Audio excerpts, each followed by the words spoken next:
Reborn. Evolving from Nothing. Chapters 191 to 200. Chapter 191. Stand. After being rudely kicked out of the Wrath inheritance, Dorian set about concentrating on the sealing tube. As he was walking towards it, he felt energy ripple out in the air. Whoosh! Two figures could be seen smoothly walking through a portal, clad in brown protective armor. Neither of the figures had so much as a scratch on their person, the gear they wore apparently protecting them fully. Baron Radisho, Mistress Priscilla. Dorian nodded at both of them and then continued, not giving them time to respond. I will now prepare to unleash the sealing tube here. Be on your guard. He didn't want to give them much time to think and doubt his story. He was confident he could fake it, but if they found a hole or something he wasn't able to explain. Of course, great disciple. The Baron's voice was respectful as he checked over the armor he was wearing, nodding. As you command, Lord Obelisk. Mistress Priscilla responded, bowing slightly. Her luscious figure was barely hidden by the full set of brown armor, artifacts designed to protect against buffeting spatial waves. Dorian reached the sealing tube and hovered his hand over it. Immediately, it began to react, energy particles fluttering in the air. He didn't waste any time as he went to town, latching his hand onto the sealing tube and preparing to pull it out. In his mind, Dorian visualized the world around him, once again. He saw the same thing as before, mountain-sized chains, thousands of them, all bearing down and sealing the world of Moria. Yep, once more, a noticeable decrease in chains. Dorian ignored most of the awe-inspiring vision as he counted the massive chains, able to sense all of them. While there were still a huge number of chains sealing Moria, many of the original ones were gone, snapped and shattered into dust by his actions. Hup, he grunted as he began to pull the sealing tube out. Many of the chains began to tighten and grow taut, just like before. The energy in the real world fluctuated, setting the air to shaking. As Mistress Priscilla and Baron Radisho saw all of this, the duo began a quiet conversation. When they spoke, they shielded their words with energy, keeping the conversation between the two of them. Doing so was rather strenuous in their current environment. Did he interact with the Wrath inheritance? Baron Radisho's eyes gleamed as he cast his senses into the air. The fluctuating energy of the world didn't startle him. He had just first-hand witnessed Dorian do the same thing at his own castle of gluttony and was prepared for it. I can't tell, he grunted, his voice calm. The fanatic look in his eyes was unfeigned, but a layer of cunning intelligence could now be seen, lurking within. The energy in the surroundings is too violent. He motioned at the world around him, his reedy arms shaking slightly. According to Hallow, Lord Inigo is a traitor that uses the law of wrath. Priscilla broke in, her words harsh. Her eyes were like diamonds, beautiful to behold but sharp and tough in essence. Yes, for these two to show up at the same time, it can only mean one thing. Radisho's entire face contorted as he looked at Dorian. The traitor must have broken whatever seals were holding back the great demon disciple, likely without knowing the consequences of his actions. When he learned of him, he returned here to hunt the great demon disciple down, to stop him from freeing the demon emperor. His voice was supremely confident as he reached a conclusion. He is likely a plant from the Church of Light. There's a reason the church spread his name. He must be one of theirs. Radisho wasn't entirely sure why the church acted as it did, but if he assumed that Lord Inigo was one of their agents, studying the law of wrath at their direction, everything made a lot more sense. If Dorian had been able to hear, he would have internally praised the light, chaos, or whoever was available, for the logic the demonic shades used. At its core, it made some sense. Dorian's physical form was undeniably demonic, as was the aura his soul spell matrix gave off. Things like that could not be faked. The fact that anomalies could transform so fully and perfectly, like Dorian had, was not a well-known fact. Even more than that, Dorian had well and truly studied and used multiple demonic laws. The importance of such a thing to the various members of the demonic council could not be underestimated. Only a single figure in history was known to have mastered multiple demonic laws. The demon emperor. Logically, it made perfect sense that a hidden or long-lost disciple of the demon emperor from hundreds of years ago, a successor, would have mastered multiple demonic laws as well. After all, why else would Dorian be here, if not for what he stated? If the demonic shades knew that Dorian was merely here to grab some treasures and make some money, picking up a few powerful inheritances on the way. They might have died directly from rage.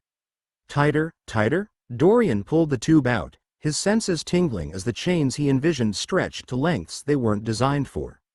Creaking noises echoed out in his vision as they trembled. The energy in the real world reached a fluctuating crescendo. Once again, nothing physically changed, but to anyone in the nearby area, it felt as if the apocalypse had come. The oscillating layers of energy made everything confusing. Even the two demonic shades were shaken up by it, despite already witnessing it once before. Incredible, he's at the focal point, the strain. The two members of the demonic council exchanged glances, their eyes wide and impressed once more. Snap, whoosh. Abruptly, everything returned to normal. The abrupt change was as jarring as usual, the mental image of Moria and massive chains vanishing from his vision as he fully pulled the sealing tube out. The full process actually took around 40 to 45 minutes, though when he fully concentrated, it felt like just a few seconds. The pushback from the sealing tube and the effort required made any progress at all extremely slow. Quite some time had already passed since the first sealing tube had been released, almost 2 hours. Ah! Dorian let out a relieved breath as he stood up, feeling the energy of the world fluctuate. Once more, the laws of the universe became a bit stronger and more effective, slowly pushing back against the stagnant air. Rip! At the same time, a rippling portal appeared, floating right above the sword that was pierced through the ground. This portal shimmered with light, glowing as energy moved within it. 3 seals down, 4 to go, he said out loud, nodding at Priscilla and Baron Radisho. We grow closer to unsealing my master. Excellent work, great demon disciple. We shall follow you and guard against any attacks. The shade that's hunting you is bound to show up eventually. The two responded in kind, their voices eager. It seemed they had been completely won over by his act. Whoosh! Without hesitating, Dorian stepped into the portal. This time, he activated the law of gluttony, feeling a cool wave of energy sweep across his body, forming a protective barrier. He activated his perfect body ability at the same time, ready to defend himself as he vanished. Energy buffeted him, smashing against his body as he teleported from one point to another. This time around, he wasn't hit with any particularly damaging spatial waves, emerging from the portal unscathed. He looked around where he had just landed as he gathered his bearings. It appeared to be a large treasury, of all things, with several dozen large chests stacked against a wall. The room was large, with sweeping gray stone walls and an arched ceiling. Oh, the chests are all carved stone too, not real ones. He noted, mildly surprised. Who are you? A sharp voice cut through Dorian's thoughts, startling him as a figure seemed to appear out of thin air. A shade covered in a veil of shadows, dressed in a set of black garments and wearing a blank, white mask that Dorian couldn't see past. A rippling, king-class aura emerged off of him as his voice shook dangerously. How did you get here? The portal that had brought him here had vanished shortly after he arrived. I am Lord Obelisk, disciple of the Demon Emperor, here on a mission to unseal and revive him. Dorian twisted on fate as he spoke, giving his voice the most demonic look possible. This, combined with his appearance and the multiple auras he emitted as he flashed his demonic laws, was incredibly convincing. His words boomed out, shaking the air itself. Huh? The masked figure stuttered, his king-class aura freezing as he stared. It's all true, Candor. The familiar voice of Priscilla, the mistress of lust, echoed out as she and Baron Radisho arrived, still clad in the brown, protective gear that allowed them to safely teleport. Several minutes passed as the two explained everything to the third member of the demonic council, a shade known as Candor that studied the law of greed. When Dorian saw this, everything made a bit more sense. The reason he missed detecting the powerful shade likely had to do with some type of power related to the soul. The law of greed greatly enhanced the strength of one's soul. As they talked, Dorian scanned the treasury, eventually finding what he was looking for. Aha! The greed inheritance. He saw a collection of symbols carved into the ground, one that resonated with his soul. As he saw it, however, he frowned slightly. If I go in there, will the bubble kick me out because I already have that law? A sinking suspicion filled his heart. He walked over to the array, his eyes narrowed. He knelt down by it while the members of the demonic council were still talking, hovering his hand over it. He blinked. Whoosh! The world around him blurred and vanished. A moment later, he found himself in a nope. Before he could even mentally process where he had been transported to, a loud, glee-filled shout echoed in his mind as he was instantly kicked out of the inheritance array. Whoosh! Dorian blinked, finding himself exactly where he had been just a moment ago, kneeling down by the greed inheritance. That son of a Lord Obelisk? Dorian stood up smoothly as he heard a voice call out. Baron Radisho had finished talking to the other council member and had waved at him. Yes, I was just looking over Master's inheritance. Where is the sealing tube? We must begin immediately. Stand watch for the vile Lord Inigo. He is likely to attack, if not here, then somewhere during the process. Dorian called out, his eyes full of murderous passion. As the 3 council members heard and felt this, they all looked at Dorian with a new sense of appreciation. He clearly wants to annihilate that evil Lord Inigo just as much as we do. Dorian, in the meanwhile, made a mental vow, his eyes sending out an evil light, befitting a demon. Just you wait, you damned bubble. Let me see if I have any porcupine bloodlines, then we will see who gets the last laugh. By the orders of Duke Barmo, the woman known as Helena is hereby under arrest for questioning. Step aside. Outside of the Royal House Inn, a confrontation was currently happening. Hundreds of civilians, travelers, hunters, and experts could be seen in the streets, all watching with eager eyes as the drama before them unfolded. Several dozen shades dressed in stately blue armor could be seen, standing outside near the front of the inn. They wore the colors of the Duke of Shadow, giving off powerful, lord-class auras. A veritable army that had been prepared ahead of time. The Royal House Inn was a resplendent inn, a large multi-story building made from fine wood and stone, magically enhanced. It had several large sections and took up several lots of space in the inner city. Behind these armored shades, a shade wearing a long green robe could be seen, watching everything. That shade was none other than the speaker that had announced Helena's alleged crimes to the city, the Shadow Captain Kanto Ren. Standing opposite the Shadow Captain was a small army of shades, all with their arms crossed as they stared back. The Moria Liberation Force that had just recently returned. At the head of this force, Captain Fabian stood with his arms crossed. Flanking him were Captain Horvold and Captain Ira. You are asking me to step aside? Fabian's elderly body shivered slightly as a powerful king-class aura of might burst from him, shaking the air. Fabian of the Spear, I know of you. A ragged and dark, malicious king-class aura blasted out from Kanto Ren in return, powerful and mighty.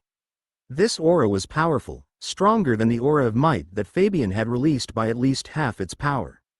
The aura of a powerful expert, at late or close to late king class. If you do not step aside, you, and all the shades behind you, will die. His voice was cool. You are harboring the wife of a traitor, a fugitive. That man has given up what it means to be a member of the Shade Commune, wedding a vile vampire while we are at war, misleading the innocent.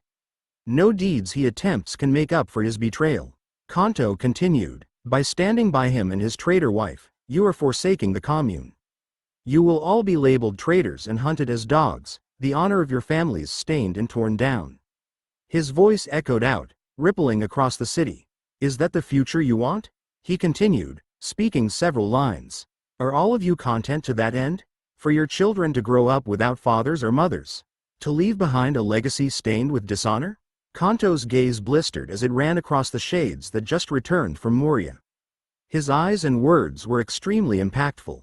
Many of the shades that had joined the Moria Liberation Force were experts with families they had left back home. While none of them were from any powerful organizations or famous families, they all had their own loved ones to consider. The knife Kanto had thrown cut deep as the expressions on many of the stalwart shades sank. Fabian stepped forward, his aura of might trembling, as he faced the Shadow Captain. The other shades remained back, even the other 2 captains. Whether it was from a sense of respect for Fabian or for other reasons, only they knew. While that man risks his life, fighting against demons and cleansing Moria itself, the blighted land of demons, he entrusted me with a simple task. Fabian's hands trembled. Protect my wife. Quote. Fabian tapped his spatial ring, bringing out a long, gleaming spear, one he held aloft in his hands. His hands no longer trembled in the face of the pressure he was facing. Instead, they were perfectly calm. I cannot speak for everyone. I can only speak for myself. His voice was peaceful. "My name is Fabian Altraz Borden." He looked Kanto Ren dead in the eye. "I will die before you touch even a strand of her hair." Chapter 192 Savior. Radisho? Contour? Damal? Hallo looked out from the castle he was standing in, his hands raised in frustration. In his hands, he held a glowing green ring. The daylight was slowly dying outside, fading to evening. Even the undead world of Moria had a day and night cycle. From his viewpoint in the Castle of Envy, he could see a large, sweeping forest full of demonic remnants. What under chaos is going on?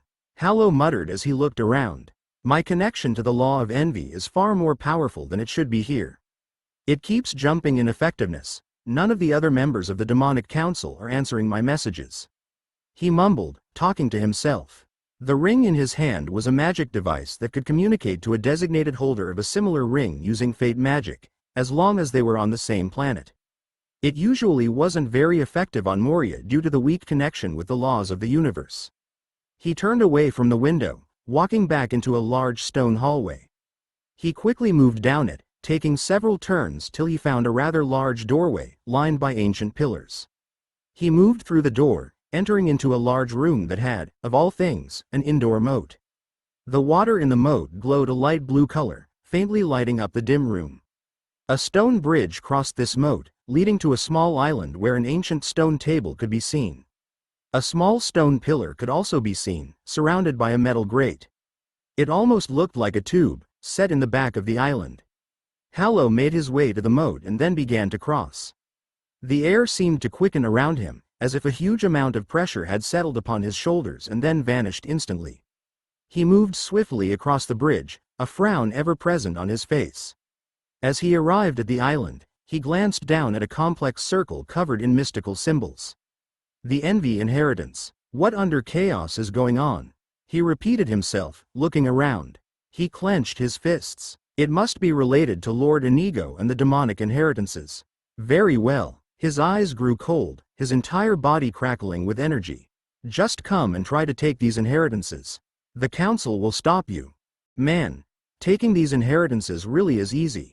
Thank goodness the demonic council is helping me out. Dorian thought with a smile as he stood up. So this is what the law of sloth does. After unsealing the fourth sealing tube, there were only 3 castles left that Dorian needed to visit for their respective sealing tubes. The Castle of Envy, the Castle of Sloth, and the Castle of Pride, as he learned they were named. Coincidentally, these were the 3 demonic laws that Dorian hadn't sensed yet. Contour, the member of the demonic council that was guarding the Castle of Greed, was ecstatic when he learned the truth of what was happening. With the other 2 demonic council members to back Dorian up, and the fact that Dorian could access multiple laws and was clearly a demonic being, everything went smoothly. Thus, he joined Dorian's entourage, vowing to protect him as he unsealed the Demon Emperor. What should I do when I finish unsealing everything and the Demon Emperor doesn't return? He frowned slightly as he considered the thought. He had a few backup ideas and plans, but he wouldn't be able to know for sure. The likelihood that the Demon Emperor was actually sealed here, and not the planet itself, didn't really come into Dorian's consideration. Euclid's memories had made it very clear that they had defeated and killed the Demon Emperor, and Dorian couldn't see the powerful warrior settling for just sealing the Demon Emperor away. Given his past, Euclid wasn't the type to give up on his obsession with wiping out the demon race for pretty much any reason at all. He tossed the thought to the side as he focused on the law he had just gained. The Law of Sloth. How interesting. It greatly boosts my recovery and healing powers, by a very large margin. His eyes flashed as he focused on the sensations, his soul undulating. When he and his entourage had left the Castle of Greed, they'd arrived directly in the Castle of Sloth. Unlike the other castles, however, this castle had been unoccupied. The room they'd arrived in had a large, ancient stone carving of a bed in the center, and was an otherwise empty area. The same type of mystic array set with an inheritance was there as well, the inheritance for the Law of Sloth.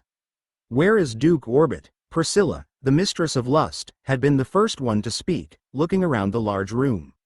Her voice was rather scathing. Sigh. Baron Radisho shook his head. He is a duke, after all, and one that studies the Law of Sloth. Him not showing up is hardly surprising. Contour nodded in agreement, his eyes alert as he kept watch for a stray Lord Inigo, ready to fight to the death against him. Dorian's eyes widened ever so slightly as he heard this. Duke Orbit? Isn't that one of the Shadow Dukes? He blinked. The demonic council had spread their wings far and wide, it seemed, throughout the Shade Commune. He would have to be very careful in the future, should he ever return here. Right after that, Dorian had immediately set upon the Sloth inheritance, making up an excuse that he was checking it over. He'd activated it and was transported to, once again, a new world. Ah, Master Bubble, we meet again. Dorian's voice was cool as he looked around, this time not instantly ejected. He had arrived at a large pavilion, one covered with luxurious purple and white pillows. It was an open pavilion with no roof, the sky above adrift with lazy clouds and an evening sun. A cool breeze swept through the open room, letting in the scent of wine and fresh earth. Dorian had appeared in the center of this pavilion, sitting atop several of the comfortable pillows. Right in front of him was a large, mostly transparent bubble. The bubble didn't respond. No words for me? He chided the bubble with a small smile. At the same time, he probed his soul, seeing if he could access any of his powers. It's like the first challenge, I can't do anything. He mentally sighed. It seemed this challenge wouldn't be as fun as the previous one. Welcome to the inheritance of Sloth. The bubble talked as if it was trying to whisper. Unfortunately for it, it was a bubble and bubbles can't whisper, thus it failed. How it was speaking, at all, Dorian wasn't quite sure, but it seemed to have to follow certain rules. Everything made sense as he looked at it in the moment. This inheritance immutably draws upon your experiences in reality, putting you face to face with challenges that will strain your very soul. To pass, you must resist all, and prove yourself a true slovenly sloven. The bubble's voice shifted to be loud and powerful, as if trying to be enthralling. Despite the bubble's grand tone, Dorian couldn't help but be put off by the description. I suppose if I must. He shrugged, accepting it for what it was.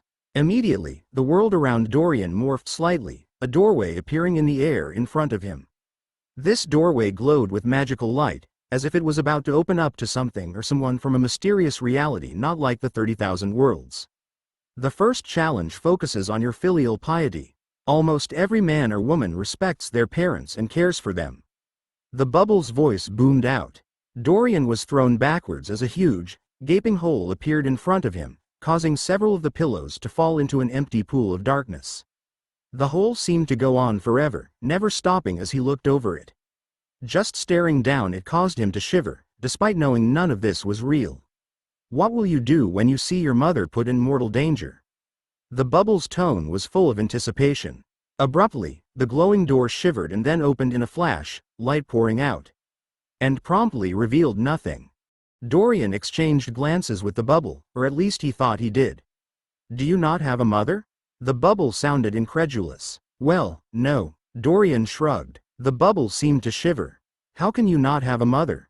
Everyone has a mother. Dorian shrugged again. What about orphans? Are you an orphan? The bubble returned. No, yes, I'm not really sure. How can you not be sure if you're an orphan? The bubble's voice was full of disbelief. It's complicated. Dorian shrugged for the third time. It really was quite complicated, now that he thought about it. A brief pause ensued as the bubble tried to come up with a response. After that, however, it seemed to give up, sighing. The first challenge has been passed. On to the second. The bubble's voice resumed its grandeur, though this time sounding slightly strained. Immediately, a new door appeared, glowing with light. It floated right next to the giant, endless hole that had appeared. What will you do when you see your father put in mortal danger? The bubble zeroed in on Dorian. The door slowly opened, light flowing out from it. This time, a figure actually appeared, falling down from the door and landing on the very edge of the hole. As Dorian saw the figure, however, his jaw dropped. His entire body froze, going on high alert. A lean, muscular warrior with dark brownish-black hair and rich blue eyes, carrying an intensity that seemed to flow from the very fiber of his being. He had a handsome, suave face that made him appear like a noble. Oh my God, he muttered in horror. It was you, Kelly. Look upon this challenge. Your father lies upon the brink of death, about to fall into the pit of never-ending darkness. Make your decision now. chose to rescue him or let him fall to his death because of your slovenly ways. As the bubble finished speaking, a certain compulsion seized Dorian. He knew, for a certain fact, that the being he was looking at was his father. This feeling of certainty was clearly magically influenced, part of the challenge, but despite knowing that, it was a feeling he couldn't shake. He was 100% convinced that he was looking upon his real father, and that if he did nothing, his father would die. Good riddance. Dorian snorted as he looked at the figure of Ukeli grasping hold of the ledge. He waved lazily at the figure, feeling extremely relaxed. So what if that was the real Ukeli? He thought with a shrug. Why should I bother helping that major pain in the rear? The dude tried to kill me and take over my body. Ukeli was literally the last person he would bother to help. What? You are so easily abandoning your own father? The bubble's voice shrieked as it glared at him in all its bubbly might. Yep, Dorian grunted, shifting his body so he could lay comfortably on the pillows. The figure of Ukeli on the ledge, meanwhile, stood absolutely still, not even looking as if he was remotely in danger as he ignored the unending hole of darkness. The man's eyes were almost predatory as looked around his environment, his forehead crinkled slightly in confusion. He seems fine to me. Dorian stated. What? No, of course he isn't huh? The bubble cut itself off. Oi, what are you doing? You are supposed to be slipping. There is no being in existence that can command me to do something, even if I am a mere shadow of my true self. Ukeli's voice caused Dorian to shiver. The words were rich and deep, each one full of absolute confidence in himself. Damn it. Obey the inheritance array. You can't Zhu. The bubble began but was cut off. I refuse. You can't refuse, you don't even exist. The bubble shouted back. I refuse. Ukeli ignored the bubble, leaning on the edge as he looked around. For some odd reason, it seemed that Ukeli wasn't able to see Dorian. The array must have set it up so that the parent figure could be seen, but not see the son or daughter that was being tested, likely for some complex reasons. Dorian watched all of this go down, deeply impressed. Wow, even an imitation of Ukeli is so powerful and strong-willed, it can resist the array that created said illusory imitation. He hadn't even known such a thing was possible. It was likely that it was only possible because Ukeli was who he was, and probably wouldn't work for anyone else. The man was an anomaly in his own right. The bubble seemed to gnash its teeth in frustration, sounding almost as if it was about to cry. First your freakish past from the other inheritance, then now you don't have a mother, but somehow you do have a father, as if that makes sense, and now your father is just as freakish as your past. The bubble's voice shook. Oh, hold on a moment. Why is this man familiar? The bubble's tone became curious. It was at that exact moment that a feeling of enlightenment abruptly settled upon Dorian. At the same time, Ukeli's form wavered and vanished, as did the giant hole. Wait, you're already receiving the inheritance? But you didn't complete the challenge. Wah! Before the bubble could finish speaking, the world around Dorian twisted and distorted as he was abruptly teleported away. His eyes grew unfocused as the sensation from the law of sloth covered him, a baptism of the laws. And, a short while later, Dorian reached where he was now. He had gained access to the law of sloth and completed the sloth inheritance, somehow. A law that vastly enhances my recovery, huh? That sounds useful indeed. His eyes flashed as he smiled, pleased. The inheritance had ended rather abruptly, as if he couldn't be tossed out quick enough, but he had still gained the reward from it. Before he did anything else, however, he walked over to the sealing tube. Time to get the 5th sealing tube handled. Then there will only be 2 remaining. I'm almost done. Meanwhile, back in the city of Cractal, the Royal House Inn's entrance was virtually destroyed, as were the nearby buildings. Wood, stone, and shards of things in between coated the area, giving it a damaged appearance. Screams and yells could be heard in the background as various shades lay on the ground, injured. Fabian's breath wheezed in and out of him as he fell to one knee, his entire body exhausted. He was covered in wounds, as were Captain Harvold and Captain Ira. All 3 captains stared up at the figure of Kanto Ren, shock and horror in their eyes. Kanto Ren, in the meanwhile, shook his head. His long green robe was stained with blood, none of it his own. I may only be 3rd captain under Duke Barmo, but I am second to only him in terms of strength. Even the Holy Prince of the Church is just my equal. He sighed, wiping the pair of long, slender silver sabers he wielded. Dark energy crackled around his body, giving him an ominous appearance. Kanto stepped forward, his eyes cool as he looked at the downed king-class shades. Around them, the battle seemed to have mostly subsided.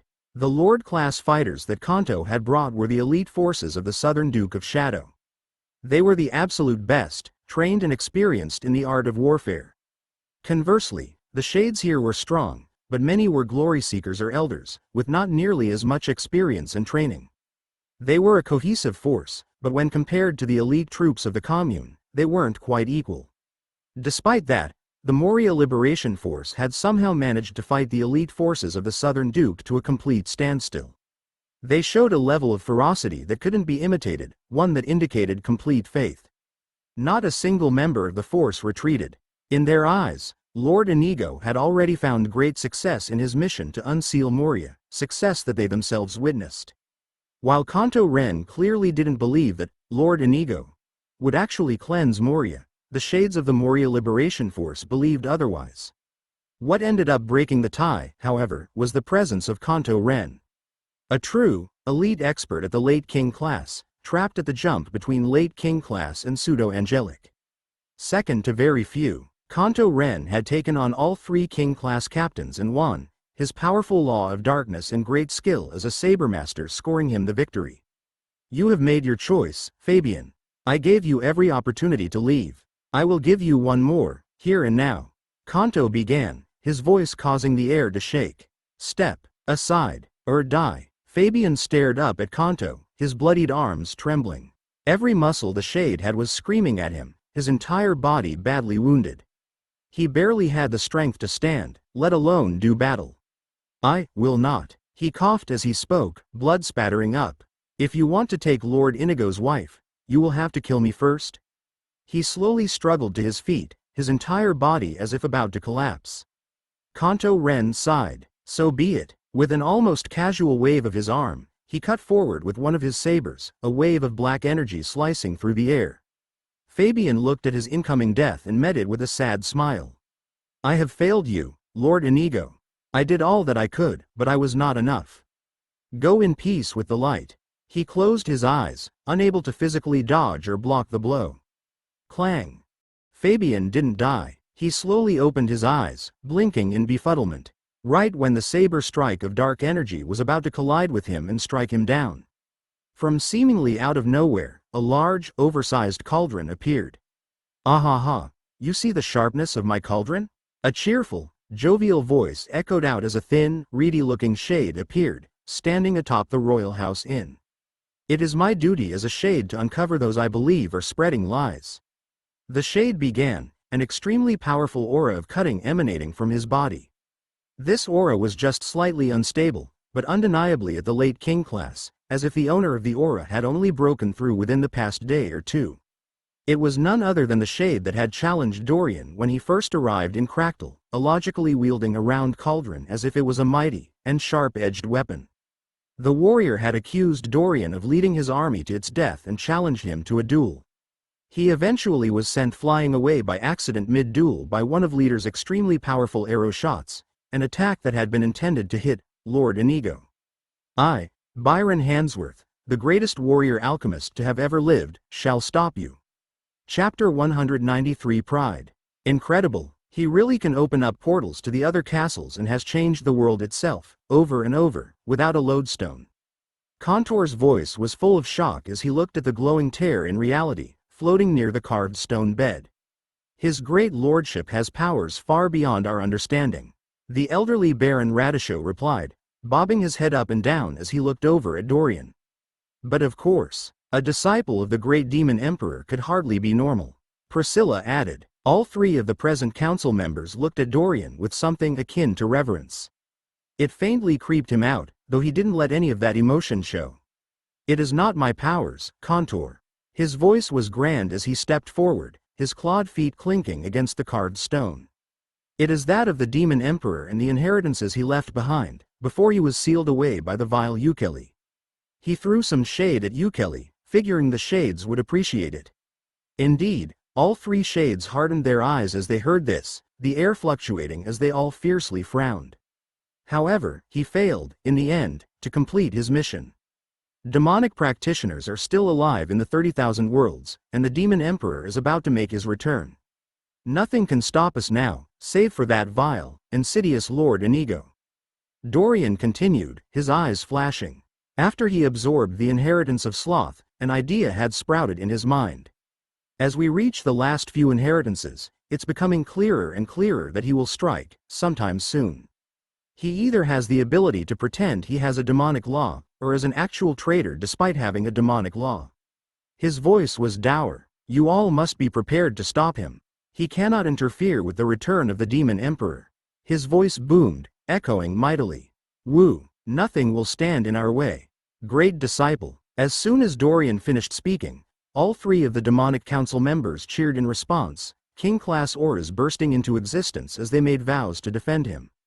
Dorian took full advantage of their passion, encouraging it as he twisted upon fate, though he was unsure if it would have that much effect on beings as high level as them.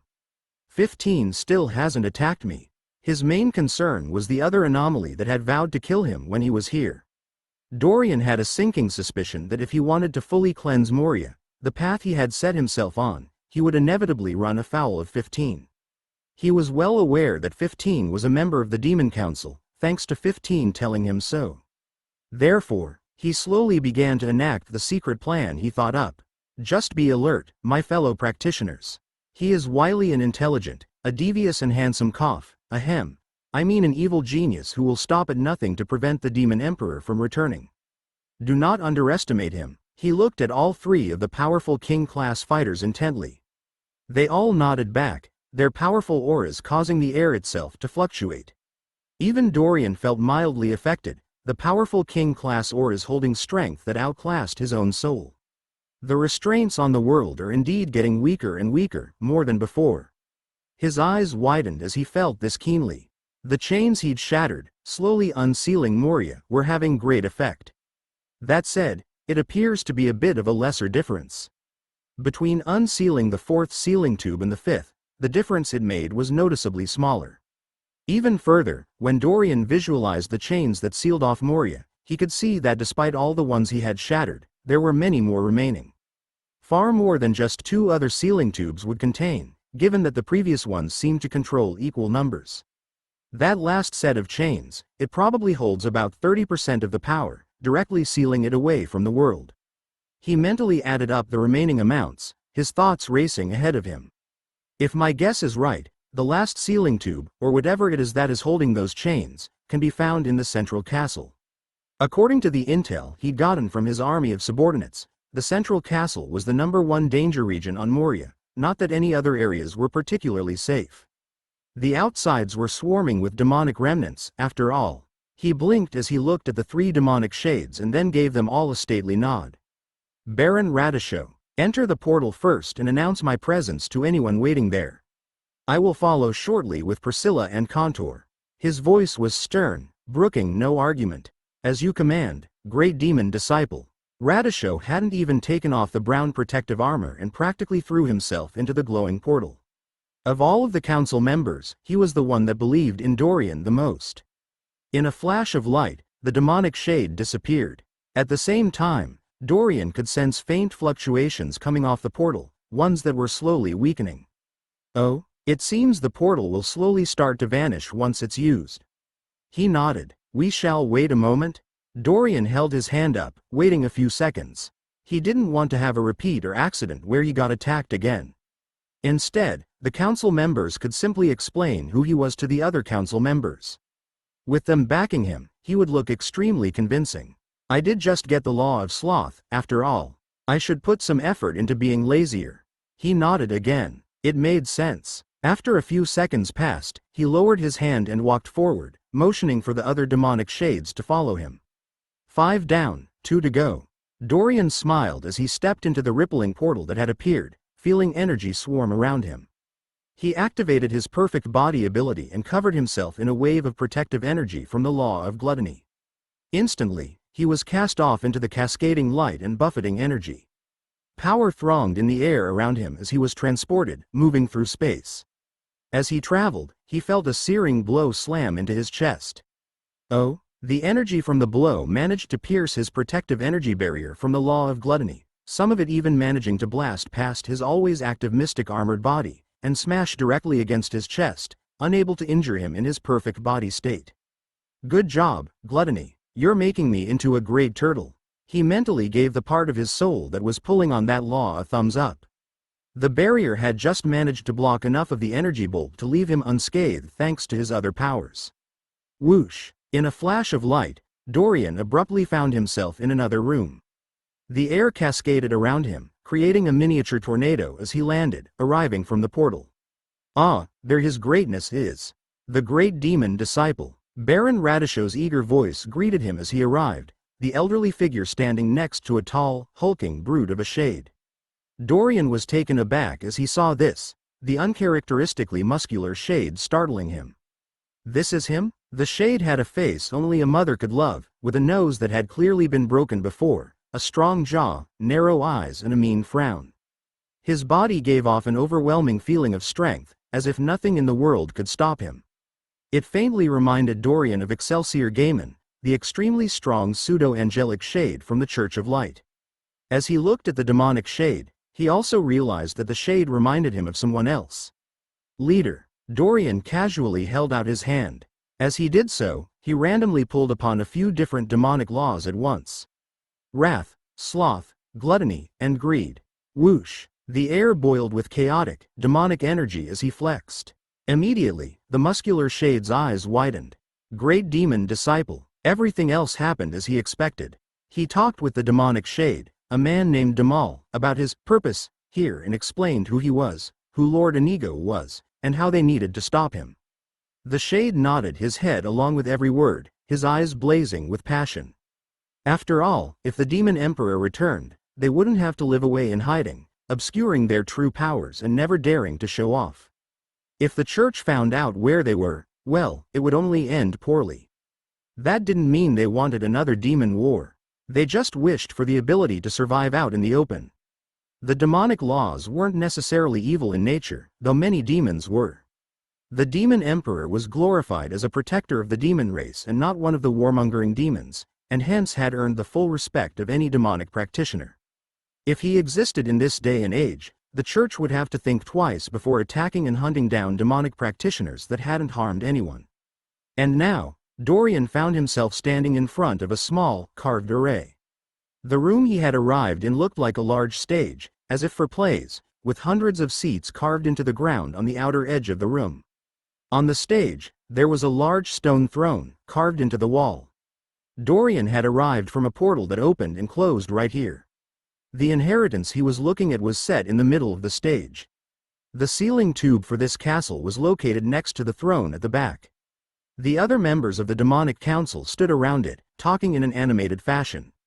Damal was known as the master of pride among the demonic council and, not unexpectedly, studied the law of pride, just like Leader. The pride inheritance. He smiled slightly as he looked at it, thinking about Leader. I hope you're doing all right, friend. He had long since begun to consider the enigmatic archer a friend.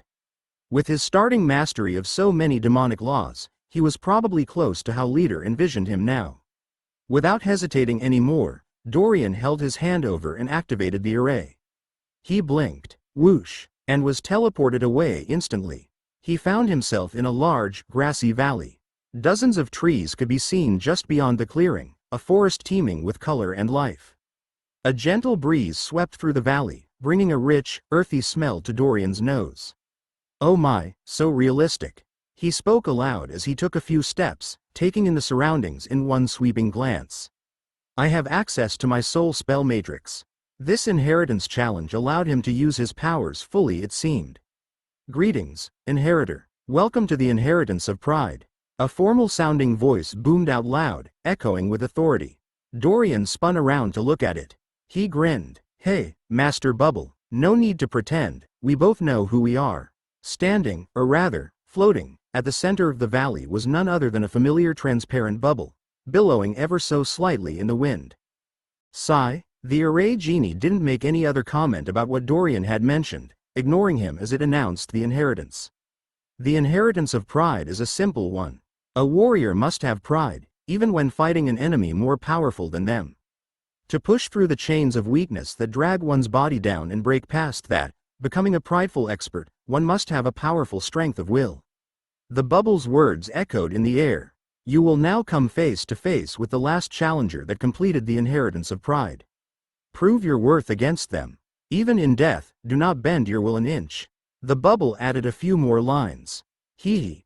Even if you have freakish memories and a freakish past, you won't be able to stand up to the last expert that completed the inheritance of pride.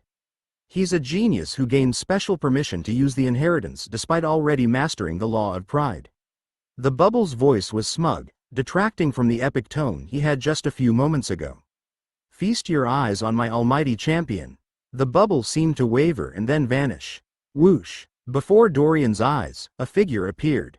A figure of a human, wearing a brown vest and loose leather pants. He had placid brown eyes that gave his unlined face a youthful appearance. In his hands was an ornate-looking bow. Leader? The energy of the world was fluctuating around a certain archer as he looked out at the city of Baardova. My access to the laws is getting stronger and stronger, Leader thought, his eyes rumbling. A slight hint of nervousness could be seen in them, as if he wasn't quite sure what was going on. Nothing like this had ever happened before when he was here last. He had gone to the Castle of Pride to check out the Pride inheritance, helping solidify his somewhat strong understanding of the law of pride. He had even found a rare treasure left behind by the Demon Emperor for experts like him, seeking to further their understanding. For some odd reason, despite the energy of the world wavering where he was, the laws becoming easier to sense, the dead zone that surrounded the central castle remained completely unaffected. Leader had tested this multiple times. This must be the actions of Lord Inigo. What is he doing? Just as he was thinking that, Leader abruptly froze. Huh? Leader's soul shook slightly as he felt an emanation from fate itself affecting him. His eyes widened as he sensed this, abruptly realizing what it was. When I completed the inheritance of pride, the Array Genie asked me to form and leave behind some of my own consciousness. It took me a whole week to safely refine what he asked for using the treasure the genie had let me borrow. He hadn't had to cut off part of his soul or anything like that, just refine a treasure by imbuing it with a large amount of energy from his soul. The process was painstaking, but to help other Pride law users in the future, and to thank the Array Genie, he had made the effort. His pride wouldn't let him do otherwise. And, right now, Leader could feel that piece of his consciousness activate for the first time. The next person to successfully reach the strongest inheritance of pride and activate it had appeared, something that hadn't happened in a very long time. Damn it, it is that blasted Lord Inigo. He is already at the inheritances, that must be what is changing the world. His eyes turned red as he realized this. In his mind, a vision appeared. In that vision, for just a split second, he could make out what his consciousness saw.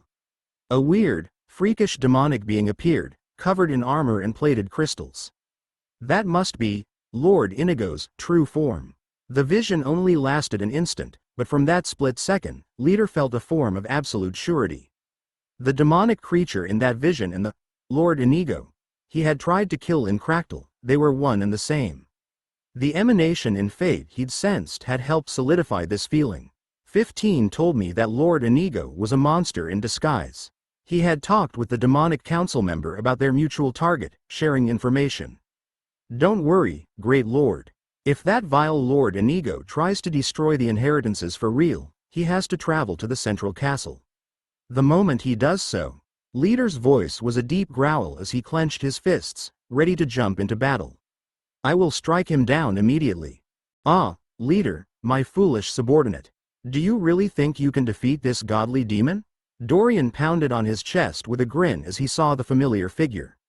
Come, become this godly demon's sixth demonic law. Chapter 194 Truth. Dorian activated his perfect body ability, causing the world to lose some of its color. At the same time, he activated a flurry of laws, enhancing himself. Whoosh! Leader, in that time, had taken out his bow, armed it, and fired an arrow, all in that single split second. His talent as an archer, even in a younger form, was quite clear. Whoa! Dorian ducked down hard, barely able to dodge the lightning-fast attack. The arrow shot past him and slammed into several trees, obliterating them. Shards of wood and bark flew into the air, scattering. I dodged it. I saw it. As this realization hit him, Dorian rushed forward, his eyes full of glee. In just moments, his body landed next to Leader's, moving incredibly quickly. He no longer needed to rely on Euclid's mystic martial arts to move fast, able to use his raw, enhanced physical state as a stand-in. Boom! The valley floor exploded as he landed on it, cracks spreading as huge chunks of rock were thrown skyward. Before Dorian could attack, Leader was knocked backwards by this impact, flipping through the air. Oh geez, Dorian realized, I need to move carefully. Landing with too much force can destroy the ground if it isn't extremely solid. His physique was boosted by his law of valor, in addition to all his other powers, making everything he did formidable.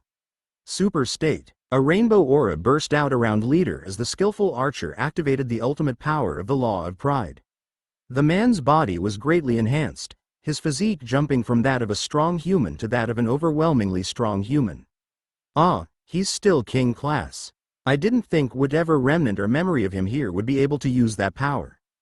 Dorian's eyes narrowed. He immediately gave chase. Whoosh! Over the next several moments, Leader fired arrow after arrow at Dorian, intent on striking him down. Each of these arrows was imbued with energy and power. Leader's strength as a king-class archer could not be underestimated. Yet, this time around, Dorian found that he could just barely dodge the arrow attacks thanks to his enhanced perception.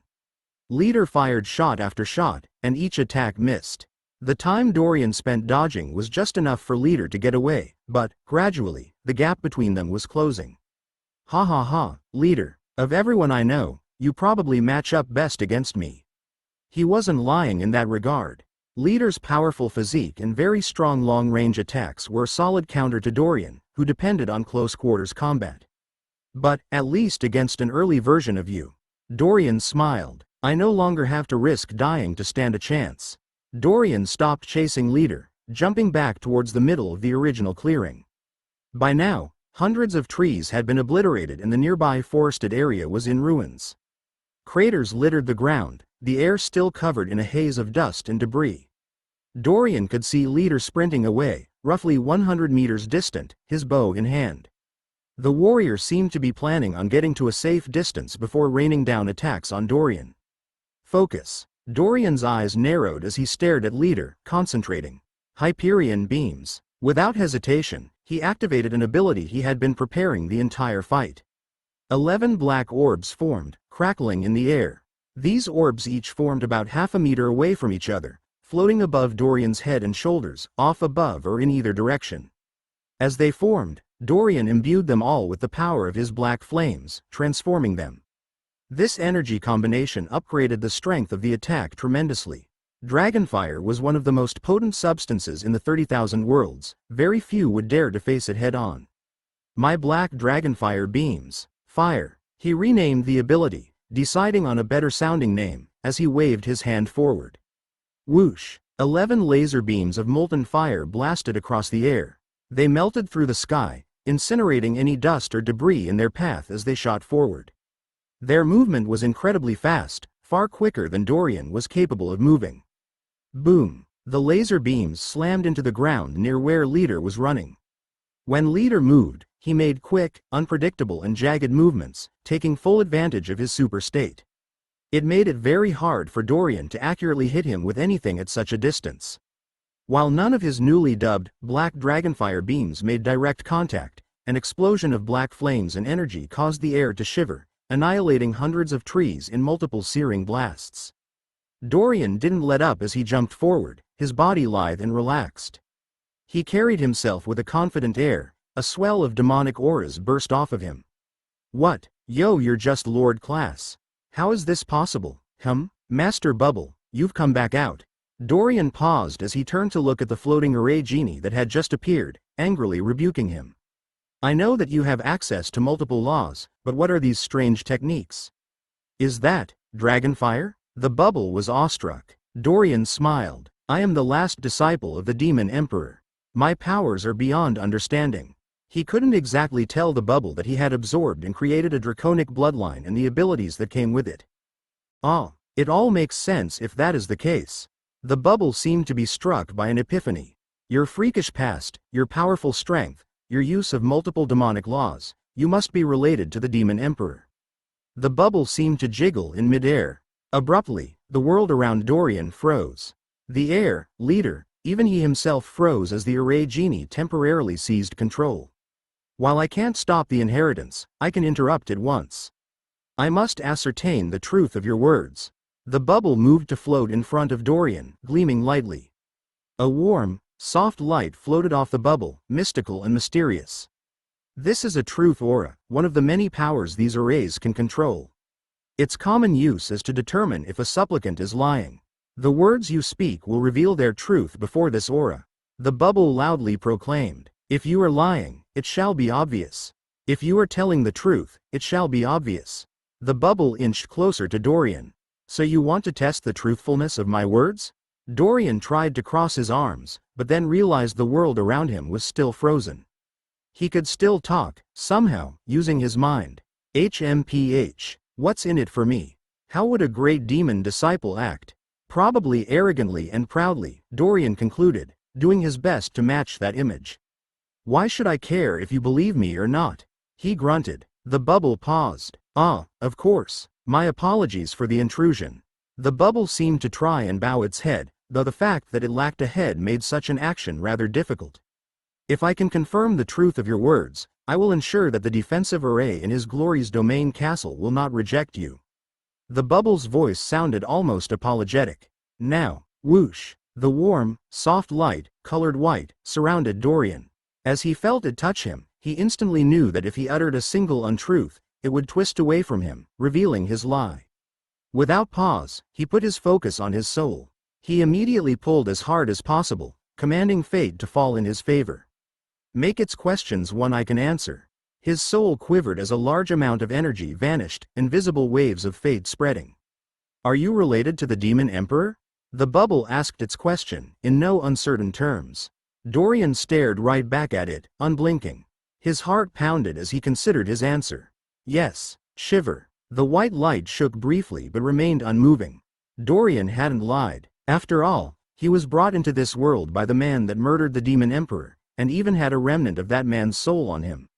His entire life was heavily related to Ukeli, and by default, related to the Demon Emperor, from his perspective. Do you seek to harm the inheritances left by Master? No. Are you a member of any of the organizations that are opposed to demonkind? No. Did you fight against the demon race in any of the Great Wars? No. The bubble unloaded a series of questions. Dorian was able to answer no to each one, without lying or even stretching the truth. He didn't wish to harm these inheritances, he only wanted to cleanse Moria and keep his cover clean, helping to heal Helena and escape. He wasn't a member of any organization, opposed to the demons or not, and he wasn't even alive at the time of any of the Great Wars. The Moria Liberation Force that he had created had a singular focus and wasn't what he considered an organization. It was more of a temporary alliance, centered around cleansing Moria. Or, more accurately, centered around serving as a cover to protect Helena, a cover that had gotten a bit out of hand. Therefore, from his perspective, it wasn't a group that was opposed to demonkind, even though others might see it differently. Throughout this, the cool light of the truth aura remained still, warm and unchanging. Finally, the bubble asked one last question. Do you seek to damage the world of Moria by your actions here? No. With finality, he finished speaking, his eyes cool and relaxed. The truth aura shivered one last time and, without suspense, vanished. Alas! Forgive me for being blind, disciple of my master. The bubble's voice echoed as it appeared right in front of Dorian, bending over in a bubble bow. Greetings. Dorian wiped a sheen of sweat off his forehead in a casual sweeping motion, his heart pounding at 1,000,000 miles an hour. He could feel faint waves in fate, as if his answers had been extremely important. Somehow, he had managed to pull it off, carefully thinking each question and answer over to ensure he truly believed what he said. Excellent. With this, I should be able to cleanse Moria without any obstructions at all. His eyes glowed as he spoke. It is fine. Now that I have answered your questions, allow the inheritance to resume. He commanded. Of course, Master's disciple. Whoosh. The world returned back to normal. Leader was scrambling as he emerged from the waves of black flames, his body singed.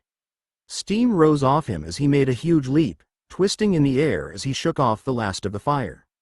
Black dragonfire beams. 11 more orbs formed. The stress on Dorian's soul was light at best, due to the advances he'd made. With more practice, he was confident he'd be able to up the number from 11 to an even higher amount, beyond his current limit. Fire. Whoosh. Boom. Several more explosions rang out as spurts of black fire spread like a miasma, laser beams shooting through the air. By now, sparks and heat had stained the forest, a large fire starting to spread. Dorian's attacks had started a virtual forest fire, giving the area a hellish appearance. The younger leader grunted in pain as he fell to the ground. One of Dorian's dragonfire beams had clipped his waist, injuring him in midair. Hup, thud. Dorian grunted as he landed on the ground, cratering the earth just a couple of meters away from the enigmatic archer. Guiding light. A sword of molten light appeared in his hands. Moving force. Dorian's body hurtled forward like an unstoppable giant as he rushed at Leader, picking up speed. To Leader's credit, the warrior managed to raise his bow and fire one last shot, imbued with his powerful king-class aura. Even when he was at death's door, he refused to give up. Dorian could see a lot of the leader he knew in the illusory figure. Whoosh. Thwick. Dorian split the arrow with his sword, causing it to melt into shreds as he landed right next to Leader. His power, his speed, everything about Dorian could no longer be compared to the him of old. A younger version of Leader, even at the king class, was no match. Goodbye, old friend. Without a moment's pause, he thrust forward with his blade of light. ULP. The fake young leader's face turned white as he looked at the burning blade. The bow he wielded fell from his grasp as the molten sword blasted through his heart, killing him instantly. Dorian muttered as he saw this, twitching. The death and everything in this challenge was far too realistic. He stepped back away from the body, his hand waving as he dismissed the sword. Whoosh. You have completed the inheritance. A voice echoed in his head as the world blurred. In the back of his mind, he abruptly felt an odd, tickling sensation. Energy began to vibrate in and around his soul as a baptism of the laws of the universe settled upon him, making his eyes flash. The energy from this baptism was strong and powerful, bending knee to nothing and no one. A myriad of lights flashed before him, incandescent and mighty. He had successfully obtained the law of pride. That's 6 down, only one last law to go. The law of envy. As he warped away from the inheritance, Dorian found himself standing back in the castle of pride. He was back on the stone stage, kneeling down just in front of the array. He blinked as he looked around, feeling the changes his soul was undergoing. I've obtained so many demonic laws, but not nearly as many virtuous laws. He didn't have a way to force the virtuous laws to appear. They came mostly on their own, almost through chance it felt like, though his actions helped that out to some degree. I'll check my status in a bit, he decided, smiling slightly. First, let's grab the last law. The final one, the law of envy. He stood up. Great demon disciple, Lord Obelisk, your lordship. The members of the demonic council all bowed. Dorian nodded, giving off a stern and grateful air as he stepped forward. Prepare yourselves. I will unleash the 6th seal and then we shall move on to the final outer castle. He began. The demon emperor will be set free soon. His words echoed in the air as he walked up to the sealing tube, stopping by it. He could see that all the members of the demonic council were ecstatic, swept up in a wave of excitement. He smiled as he looked at the 6th sealing tube. All I need to do next is greet the last member of the council after I get the law of envy and then head to the central castle. This is all going perfectly. I've got this in the bag. A short while later, you fools, this great demon disciple is not truly named Lord Obelisk. The speaker's voice was harried, a masked man with crackling blue energy surrounding him. A shade known as Hallow. He is none other than the vile Lord Inigo. Quickly, strike him down. Chapter 195 Lord Inigo. A few moments after he'd finished the inheritance of pride. After Dorian gained access to the law of pride, he tested it out slightly. The energy filled him with a not unexpected sense of superiority, enhancing the power and toughness of his body. Pride is for the body. Greed is for the soul. Wrath is attacking energy. Gluttony is defensive energy. Lust is the perception of time. Sloth is for recovery. In his head, he listed off the various demonic laws he'd gathered, alongside the powers they held. What on earth could envy give me, then? His eyes flashed at the thought. First though, let's get this sixth sealing tube done.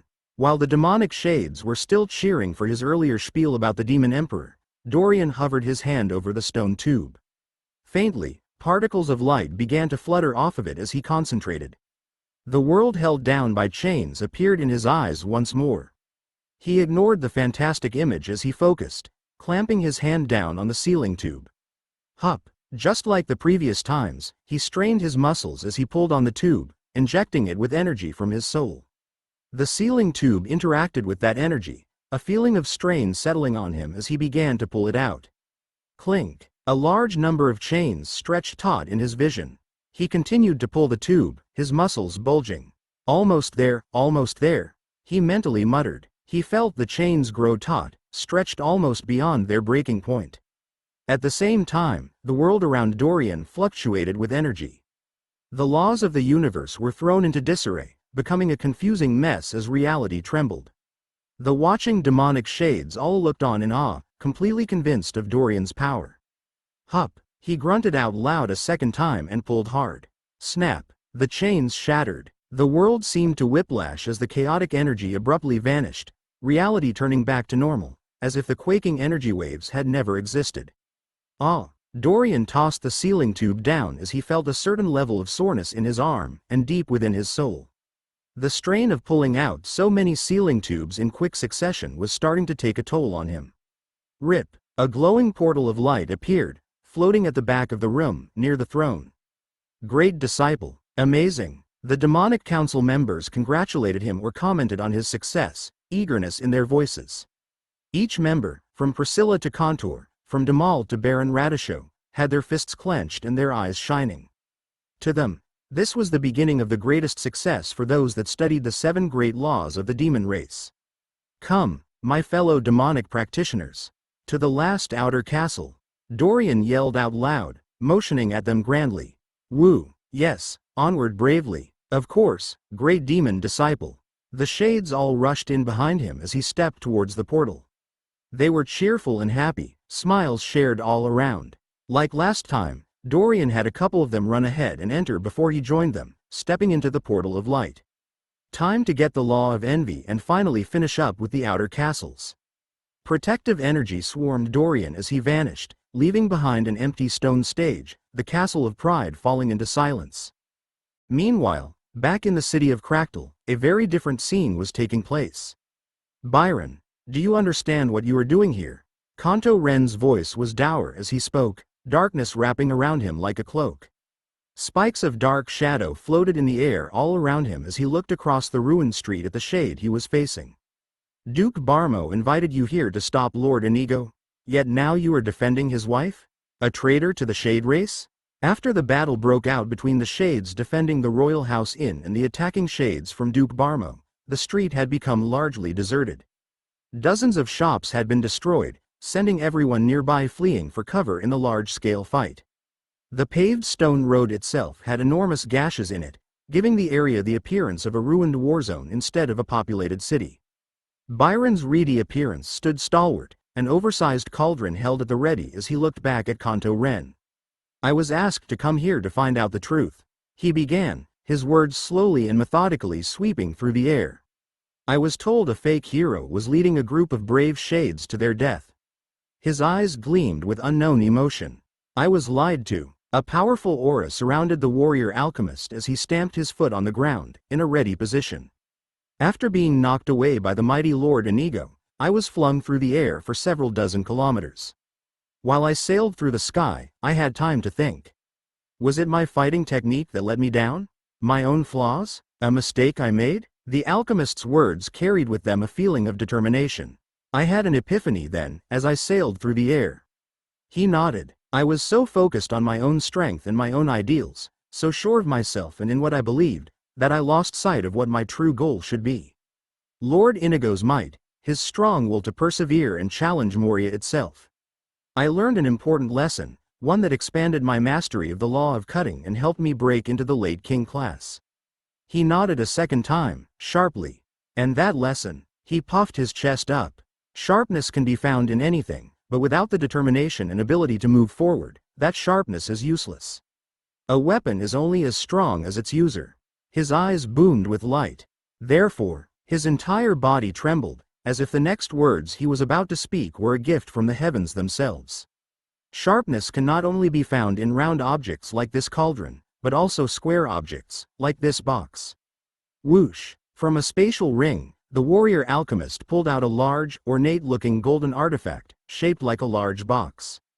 I will not allow you to harm the wife of that shade. His determination is worthy of respect and I owe him a great debt. Boom! The air blasted away from Byron as he stood in front of the downed Fabian, protecting him. If you want to get at her, you will have to go through me and my heaven-stomping box first. Floating far above this ruined street, an elderly man could be seen sitting on a small cloud. Despite the shade's elderly appearance, his body gave off a feeling of overwhelming strength, like that of a powerful beast. At this exact moment, that shade was munching on a pie, watching what was happening down below with an interested gaze, as if he was gazing upon a good play and snacking on some concessions. Excelsior Gaiman smacked his lips in delight as he finished devouring the pastry.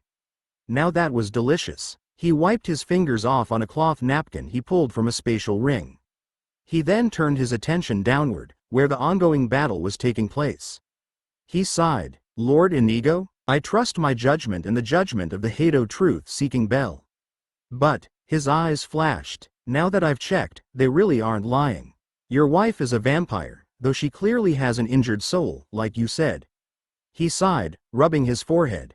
He had just gotten another intelligence report from the church, one that looked into the background of Lord Inigo and his wife. The report was extensive, the result of intensive research and coordination from intelligence-gathering experts. From it, he'd actually gained very little. Just like before, he knew practically nothing about the mysterious shade, other than his loud initial public appearance and his proclaimed mission. The fact that even their most extensive research could uncover nothing, when combined with the results of his own judgment and the truth-seeking Bell's check, led Gaiman to reach the conclusion that Lord Inigo must have been trained by a reclusive expert. Perhaps that expert didn't feel any animosity towards the vampires we are at war with. Still, how exactly these two met is quite the mystery. He tapped his fingers together before sighing again. I suppose I should just go and ask her directly, he said out loud, a powerful, energetic aura gathering around him. Instead of moving down, though, he paused, smiling slightly. But before I do anything, I suppose I should ask what you want, Gaiman's face maintained its cheerful appearance as the Excelsior turned to the left, his eyes piercing through the air. A transparent, vague shadow shivered slightly as it was pierced by his gaze. A moment later, a humanoid figure appeared from the shadow, grinning slightly. Excelsior Gaiman, your eyes are as powerful as they say. From out of thin air, a lithe and muscular humanoid appeared, dressed in a long, black suit. He was handsome, with bright red hair and beguiling red eyes. On his back was a large, black scythe that seemed to absorb the light around him. Most importantly of all, however, as this humanoid smiled, a pair of pointed teeth could be seen. He was a vampire, one that was currently giving off a very powerful king-class aura, morphing back and forth between pseudo-angelic and late king-class. Gaiman looked at the vampire, his eyes narrowed. I don't think we've had the pleasure of meeting before, but with a scythe and aura like that, I suppose I know who you are. The Excelsior continued. Balbinus, one of the 4 Aurelius family generals. Gaiman stretched his arms, leaning languidly on the cloud he was resting on. One and the same. The red-haired vampire pounded his chest, smiling cheerfully. He seemed to preen as he continued to speak, puffing himself up like a peacock. Of course you have heard my legendary name. The Scythe Master of Ern, the Warrior Knight of Felindor, the Savior of Kebab, the Remunerator of Egan, the... Gaiman waved a hand at him, cutting him off. Yes, it's definitely you. He resisted the urge to roll his eyes. The mouth of this self-obsessed vampire was almost as strong as the genius Scythe Master was in combat. Only, I'm not quite sure what you think you're doing here. The feeling of jovial civility between the two wavered as Gaiman's eyes turned serious. You do realize you are far behind enemy lines, yes? And that you are at war with the Shade Commune? In fact, We are rather close to where the Shade King himself is stationed. Gaiman slowly stood up. As he moved, the ferocious aura that his body naturally gave off seemed to shiver. Well aware, Gaiman, but it's not like you, or the church, have any appreciation for the Shade King, no? He started this war on his own. Why should we be considered enemies when you aren't even a part of his faction? Balbinus's words were cool as he spoke, his arrogance and confidence bleeding together. Despite that, there was a certain logic to his words that Gaiman couldn't deny. Apart from that, I'd be happy to give you an explanation, but I can't allow you to harm that little birdie down there. I'm afraid she's off limits. As he finished speaking, the jovial tone faded entirely, a dark aura bursting out from the powerful vampire. Gaiman smiled a small smile. You think you can interfere with my investigation on your own, Balbinus? They say you are arrogant, but I didn't hear you were brainless. The air around Gaiman seemed to shiver. Suddenly, Gaiman seemed to change. His physical appearance remained the same, as did his size and other visible things. Instead, his body gave off a certain sensation that was impossible to mistake. A feeling of unrestrainedness, of being boundless, as if he had suddenly become something beyond shade, beyond a normal being. As if he had broken past any limits on his growth or physique, transforming from just a normal shade, to something else. An aura that only an expert who had mastered the law of limits and stepped into the pseudo-angelic stage could give off. If Dorian had been here, he would have described the aura in a single word. Horrifying. It was like a massive dragon had been bound and shackled inside the body of a shade, enhancing his physique to such an enormous degree that he could barely still be considered a shade. Regardless of what I think, you are still an avowed enemy the commune is at war with. I think you will give me that explanation, right here and now. Excelsior Gaiman's eyes brooked no argument as he began to step forward, ready to attack and capture the vampire. Balbinus looked at the shade in front of him, a single thought on his mind. High Lord Marcus, your wisdom and planning are the same as ever. His eyes gleamed. There is a weak but beautiful damsel in distress and an evil, monstrous enemy that must be defeated, all while behind enemy lines. This battle will fit perfectly into my new play. Whoosh! Dorian stumbled out of the portal, his passive exuberant grace ability helping him instantly recover as he quickly scanned his surroundings.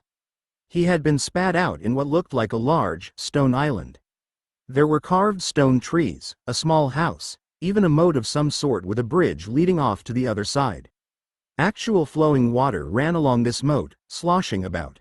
Standing about a dozen meters from him, Baron Radisho was talking in an animated fashion with a shade dressed in a set of metallic armor with a sword strapped to his lower back. This particular shade had glowing blue eyes visible behind the mask he wore, with blue energy crackling around his armored vambraces. Dorian recognized him as the council member described by the others as Hallow. Whoosh! Behind Dorian, the various members of the demonic council all arrived, dressed in protective gear. They all had eager looks in their eyes, excitement running in the air. Dorian muttered as he stared at the talking shades. Ridiculous to even think, clearly a disguise. The shade that was talking to Baron Radisho cut himself off as he saw Dorian, spinning around. You fools, this great demon disciple is not truly named Lord Obelisk.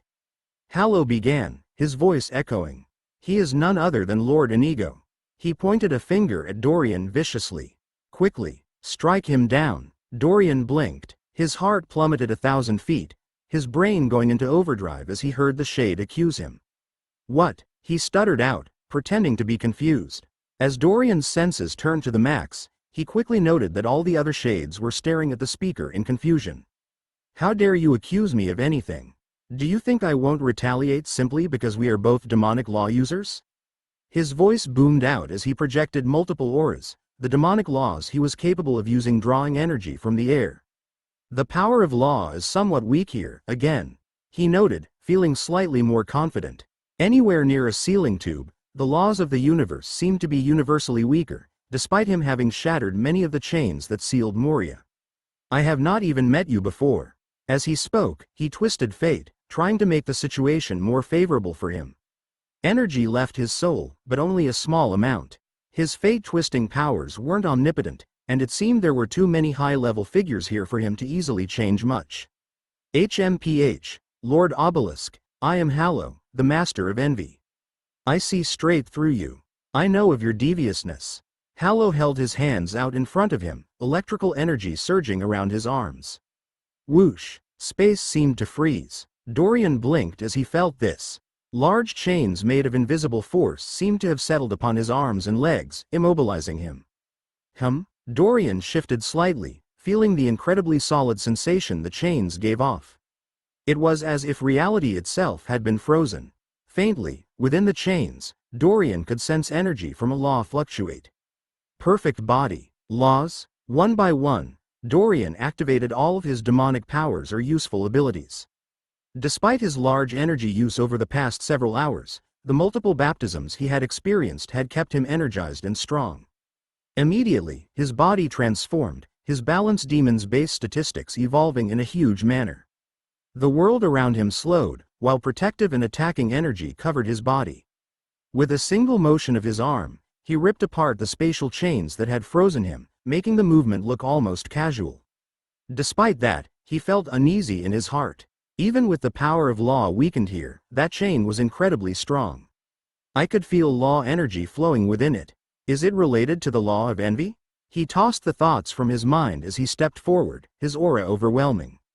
I am Lord Obelisk, disciple of the Demon Emperor. I have fought against beings you cannot even imagine, been to places so extraordinary they don't even exist in reality anymore.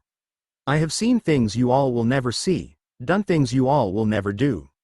His voice boomed, causing the air itself to tremble. All the shades that had come with him shook, their eyes full of devotion as they were swept up in his aura. Every iota of feeling he gave off was like that of a powerful demonic ruler. Do not question my authority. His eyes blazed as he bored holes in Hallow's face, the air crackling around him. Hallow seemed stunned, unable to come up with a response briefly. However, the anger and refusal to accept Dorian remained in his eyes. Damn, I can't just bluff my way past him. Dorian's heart sank as he realized this. His mind raced ahead of him as he went over every option he had. As he took one last glance at the various council members, he remembered something some of them had mentioned earlier, how they were missing the Master of Sloth. That's not the only council member that is missing. As this thought appeared in his mind, inspiration struck. Fear not, I will not strike you down for being misled. After all, I have only come to this conclusion recently, after greeting all of you. Dorian's voice had a certain level of grandeur. In my journey here to unseal His Highness, the great Demon Emperor, I was constantly attacked and hunted. As I went through this trial, this dangerous journey, badly injured and weakened, I learned of the goings-on of the world around. His eyes flashed. Specifically, I learned about a type of creatures known as anomalies. He paused. His words had taken all of the shades by surprise, even Hallow, as they stared at him expectantly. I recognize these anomalies, for, in my time before I was sealed away, I personally met and battled against a man who was intent on wiping out our kind. I learned of experiments he worked on before and after the final battle. Experiments that could end up with results like these anomalies. His voice was cold. A man named Ukeli Shorn. The air shivered. Every single demonic shade looked at Dorian, their full attention thrown his way. I've had my suspicions, but I am certain now. Dorian's eyes glowed as he looked up, his words causing the air to tremble. The reasons I was constantly hunted down, the reasons I was unsealed. The reasons you all are here. It is all because of that man. The creature you know as 15 is none other than a conniving anomaly. A spawn of Ukeli himself. He had talked with the shades about the other members of the demonic council that were on planet. Apart from the absent Duke Orbit and Hallow, there was also another member they had informed him of. 15. The anomaly he had already encountered before. And the shade you know as Lord Inigo is none other than 15.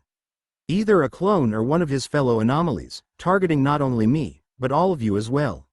His eyes flashed. You all have been lured here for a reason. He not only wants to wipe out all the demonic remnants here, he wants to kill all of you, me, and prevent the return of the demonic emperor as well. 15 is Lord Inigo. Chapter 196 Dare. 15 is Lord Inigo. After Dorian's triumphant declaration, there was a brief, stunned silence as all the shades looked at him. A moment later, pandemonium erupted. Hold on, what? Hallow, how dare you accuse Lord Obelisk? I never trusted that damned 15. I told you all it was a mistake inviting him. Several of the demonic council members lashed out at Hallow, while others raged against 15, convinced by Dorian's words. Energy and various auras crackled in the air as things grew heated. Dorian had underestimated how convincing he appeared, largely because of how simple it had been for him to acquire multiple demonic laws. The soul of each anomaly was uniquely built. Their soul spell matrices were versatile, able to easily handle multiple types of energy and adapt. Even further, they were far more sensitive to changes in energy as a result of this. This, combined with Dorian's jade memory helping him out, meant that in each inheritance, he could successfully obtain each respective demonic law. The other council members all had demonic laws that would thus resonate with other demonic laws. But their soul spell matrices didn't have the same advantages as an anomaly, and they certainly didn't have the jade memory ability. Even if they could sense another law for a split second, it would be excessively difficult for them to snag it. Thus, they all chose to focus on their own law, achieving mastery over it and using it to work towards the angelic class. Trying to master multiple laws would lead to them becoming jacks of all trades, but masters of none. Thus, when they saw Dorian use multiple demonic laws with ease, and his clearly quite demonic physical form, especially with how he could rip holes in reality to each castle and cause so many changes in the world itself, they accepted what he claimed he was at face value. No one other than the Demon Emperor had ever done that before. Hold on, hold on. Hallow's voice bellowed out as he stepped forward, his eyes cold. As he saw that most of the council members weren't siding with him, that cold stare was replaced with confusion. What is going on? Several minutes passed as the other council members got Hallow up to speed. Dorian watched this all, focusing internally. He was meditating on all the newly acquired laws he controlled, preparing himself to gain one last more. Finally, the council members finished explaining, though it didn't seem to sit well with Hallow. That is ridiculous. I will admit something may be fishy about 15, but how can you accept this creature without evidence? We have no solid proof. Hallow's voice was irate as he berated his fellow council members. He can control multiple demonic laws, Hallow. Baron Radisho crossed his eyes, his opinion clearly set in stone. Who else but a disciple of the Demon Emperor can do that? The other council members all murmured in agreement. His grasp of multiple laws is not everything. I'm willing to believe he is a powerful expert, but if we just let him walk in without even a basic che. You've seen the changes he has caused in the world, Hallow. This is a matter that involves the revival of the Demon Emperor. Nothing can throw that into jeopardy. The speaker this time was none other than the Mistress of Lust. Her voice was cool as she stared down the Master of Envy, interrupting him. Or are you trying to obstruct that revival? Her eyes flashed. I. Hallow stuttered, clearly at a loss. The entirely unexpected scenario seemed to have been turned on its face, thrown right back at him. Dangerous tension filled the air. Hold, all right, I've got it. After staying silent for several seconds, Hallow responded, his mind racing ahead of him. There is a clear and impartial way to prove if this Lord Obelisk truly is the disciple of the Demon Emperor. He nodded as he spoke, clearly becoming more and more confident. His voice carried a tone of ridicule, clearly not believing in Dorian. All the demonic council members stared at him. Dorian watched as well, internally sweating. Come on, he thought, not daring to show a hint of emotion. The real Lord Obelisk likely wouldn't care much for their petty complaints, either way. He clearly suspects that I'm using some type of trick on them, but the lack of proof is forcing his hand. Hallow had good instincts. Speak it quickly, then. Contour, the Master of Greed, broke in, his voice rumbling. There is no time to waste. It's simple. Who personally knew the Demon Emperor and has existed since before his death, who has overseen the world of Moria for centuries, who is completely impartial and would have no reason to show any bias? Hallow smiled, his voice triumphant as he turned to glare at Dorian. The array genie that guards the inheritances. All we need to do is have the genie confirm his identity. The words rocked in the air. All of the shades nodded slowly as they heard them, as if what he said made sense. While they all believed in Dorian's powers, the fact that they had only just met him, when various chaotic events were happening, was bound to stir some doubt. What if he had just happened upon a hidden inheritance from the Demon Emperor and wasn't truly his disciple, here for nefarious reasons or to rob the remains of the Demon Emperor? While such a thought was far-fetched, the doubt Hallow instilled couldn't be easily removed. None of them were fools. Of course, the genie has existed since the time of the Demon Emperor. Yes, that makes sense. The Array Genie should recognize him, no questions. Excellent. Lord Obelisk can check over the final inheritance and settle Hallow's worries once and for all. Almost all the council members spoke up, sharing their agreement. HMPH, fools. Doubting Lord Obelisk when he has already proven himself. I for one stand by him. Baron Radishow's voice echoed out as his reedy form stood strong, crossing his arms with disapproval. Ah, you. Dorian mentally thanked the Baron. You remind me of Fabian. Good, a majority agrees. Then, Lord Obelisk. Hallow's voice contained just a minuscule hint of smugness as he ignored Baron Radishow, guarded behind a veneer of politeness. I trust you will have no objections. Please forgive me for my impertinence. This is just a precaution to ensure the safety of the great Emperor's resting place. His feelings expressed here appeared to be genuine, though it was obvious he didn't believe Dorian's story. At the same time, Hallow tensed up, his hand drifting to the sword at his waist. Dorian could just barely detect him preparing to spring forward and attack. Ha ha ha ha ha ha ha. Dorian couldn't help himself as he internally burst into laughter. Poor guy. Cough ahem. Dorian cleared his throat before rumbling out. HMPH, foolish shade. I will spare you despite your arrogance because I am a benevolent demon. A heavy demonic aura wafted off of Dorian. As he spoke, Hallow grew more and more tense, his eyes filling with anticipation. Sure, let's meet this genie. Dorian waved casually. See? He won't agree to huh? Hallow cut himself off mid-speech, stuttering as his jaw dropped. You agreed to meet the Array Genie? He repeated back, rocking back on his heels. He had clearly expected Dorian to refuse using some type of excuse. Yes, obviously. Master of Envy, is there a problem with your hearing? Dorian shrugged. Yes, of course Lord Obelisk would agree without fear.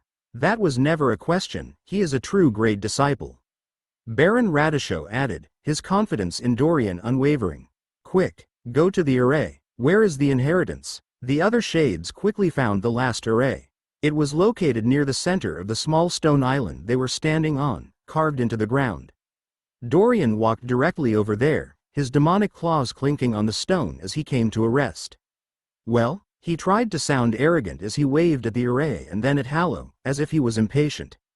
Very well, the Master of Envy straggled over, his eyes still rather confused as he moved within range of the array. Hallow kept his eyes piercing towards Dorian as the two of them put their hands above the magic array.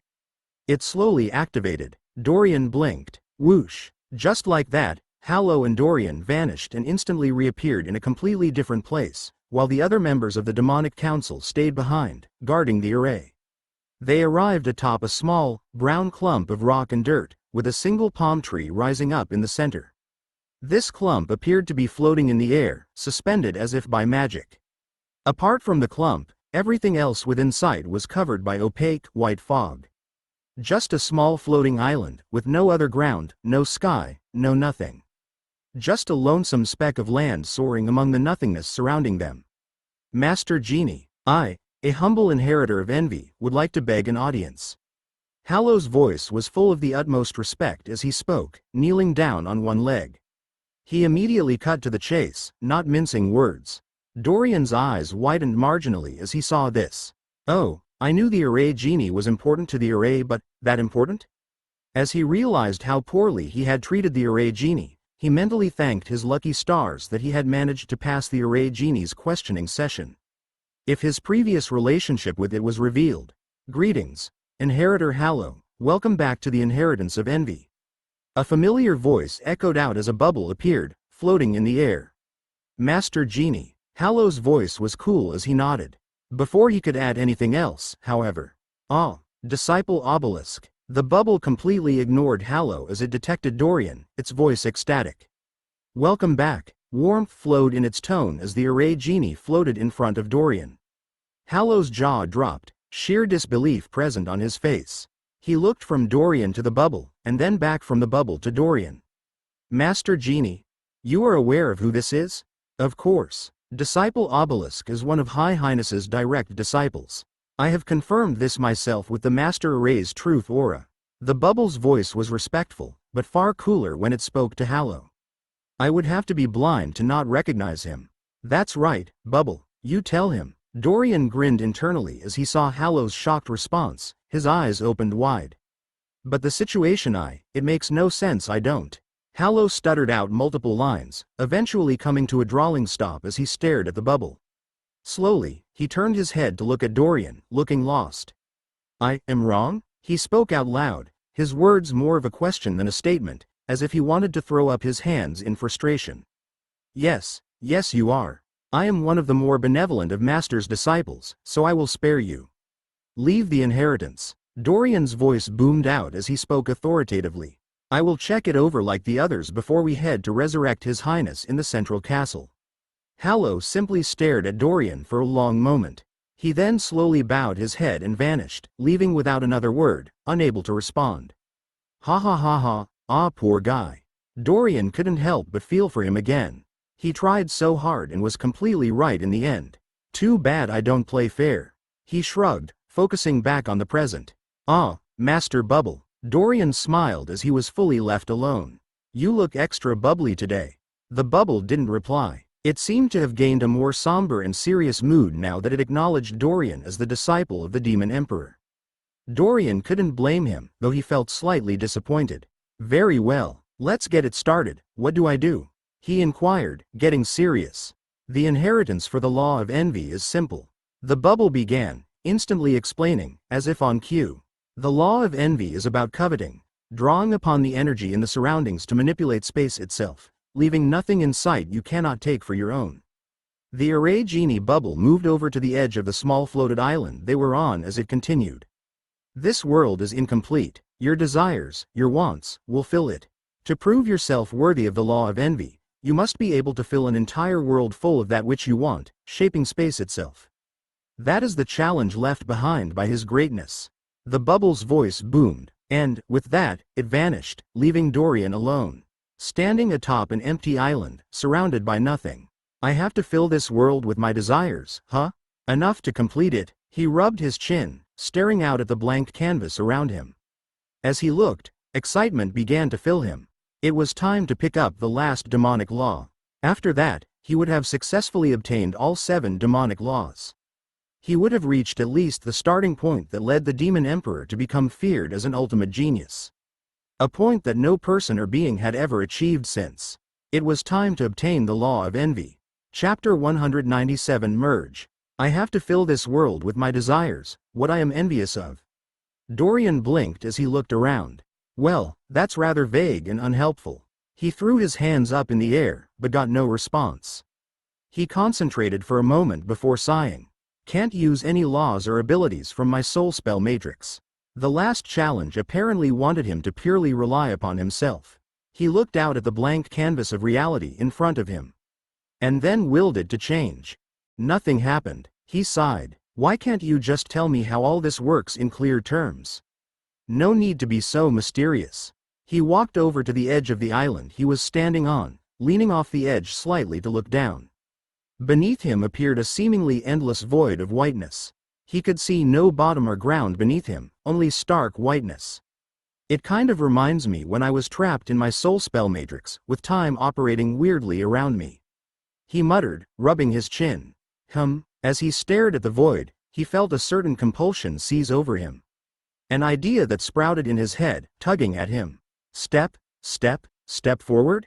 He blinked slowly. Tentatively, he picked up his right foot and placed it out over the void. Steadily, he lowered it. Thud. When he was at about even with his other foot, it landed on something solid. Dorian stared at this, curious. I'm standing on the air? Indeed, as he pressed his weight against whatever he was standing on, he found it to be stable and solid, able to handle him. He took another step forward, both feet standing on air itself. Neat. He took a few more careful steps. As he moved, he became more and more confident. Despite the ground he was walking on being invisible, it felt the same as any other floor he'd stood upon. Hey Bubble, come check this OU. He turned around with a smile but abruptly cut himself off. The floating island that he had appeared upon was no longer there. Instead, the entire world around him was now the endless white void.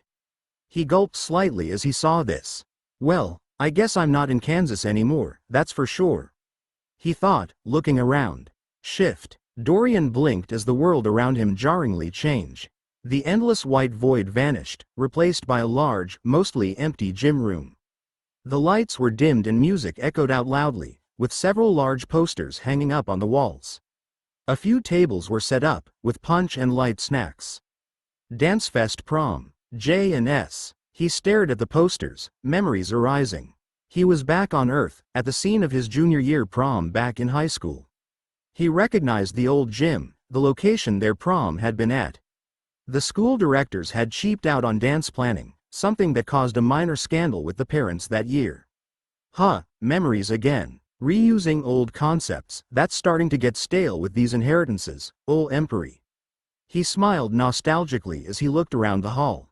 Whoosh. Woo. Go Stacy. Yeah. Musical note, we are the champions, my free ends musical note.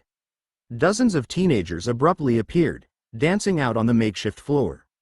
The music taste was great, but not exactly dance material, something that had already exceeded the younger Dorian's expectations. Tom, Sarah, Jessica. Dorian's eyes widened as he saw several of his childhood friends, people he had grown up with. Tom with his dark black hair and obsession with lifting weights, Jessica with her desire to be a lawyer, Sarah with her, well, she was Sarah, anyway. He smiled and laughed out loud as he saw all of his old friends, taking a step forward. Clink. He froze as he heard an echoing clink. He looked down, at his demonic form. The body of the ferocious and monstrously powerful balance demon. He held up his hands, staring at them for a moment. He slowly lowered them, a small smile appearing on his face. He looked back out at his old friends, his eyes glimmering. Ah, I see what it is trying to say. He nodded slightly. I am envious of them. Living their lives back on Earth, carefree and not having to worry about constantly getting hunted down and murdered, branded a freakish anomaly. Hated by many, understood by few. He spoke his thoughts aloud. He raised his hand again as he looked at his old friends, his old life. He sighed. Just like I let my family go, I guess I have to let you guys go too. There is no turning back the clock. I can never go back. He eyed the cheerful dance hall, unable to help himself as he smiled. But that's right, I do envy you. I understand that. I envy you all. As he spoke aloud, his eyes flashed with light. The world around him quivered. His soul felt some sort of signal, something that indicated to him that he was making progress with the inheritance. Whoosh. The scene around him jarringly switched once more. He blinked as he looked around. He was standing at the edge of an enormous cliff. Down below, his vision was obstructed by some type of fog, not letting him see the ground. He turned to look behind him, scanning his environment. Behind him was a large, familiar-looking city wall. A huge crater could be seen right in front of this wall, with large burn marks covering a once grassy ground. I'm back on Taprisha? Memories flooded within him as he looked at the city wall and the crater. Memories of his harried journey here, right after entering this strange universe. Memories of the 11th born lobbing a gargantuan fireball at him and how he barely stopped it using his Ifrit form. Memories of meeting Helena for the first time, the genius vampire warrior that had lived a rather lonely, training intense life, focused on a singular goal. And lastly, memories of the time he spent trapped in his soul spell matrix, the mental trial honing his will and helping shape the expertise he'd gained in using his will to bend fate. I was just thinking about that, he thought, his eyes flashing. He took a single step forward. Instantly, his body and surroundings blurred as he was transported into the city, flung over the tall city walls. He passed over dozens of various shops and buildings, soaring through the air. Oh, hey, that's where all those palace lords were, and the barrier that I absorbed was. He smiled as he looked at a collection of towers. He quickly turned away and whistled casually, pretending he saw nothing. In no time at all, he landed down in the middle of an empty intersection, arriving at a familiar-looking inn. The same inn Dorian had woken up at after his soul was repaired. He felt a compulsion seize him, a type of morbid curiosity. He walked into the inn. He didn't see anyone inside. He followed the compulsion that had seized him, walking in through the main entrance and up a flight of stairs. He entered into a dimly lit hallway, glowing magical torches of some sort set on the walls. A thin rug covered the floor, the hall opening up to several different doorways. He walked down it till he stopped in front of one particular door. As he stepped to it, his heart palpitated. He opened the door. "And that is why it's extremely important that you donate to my Everbull Walrus Restoration Fund.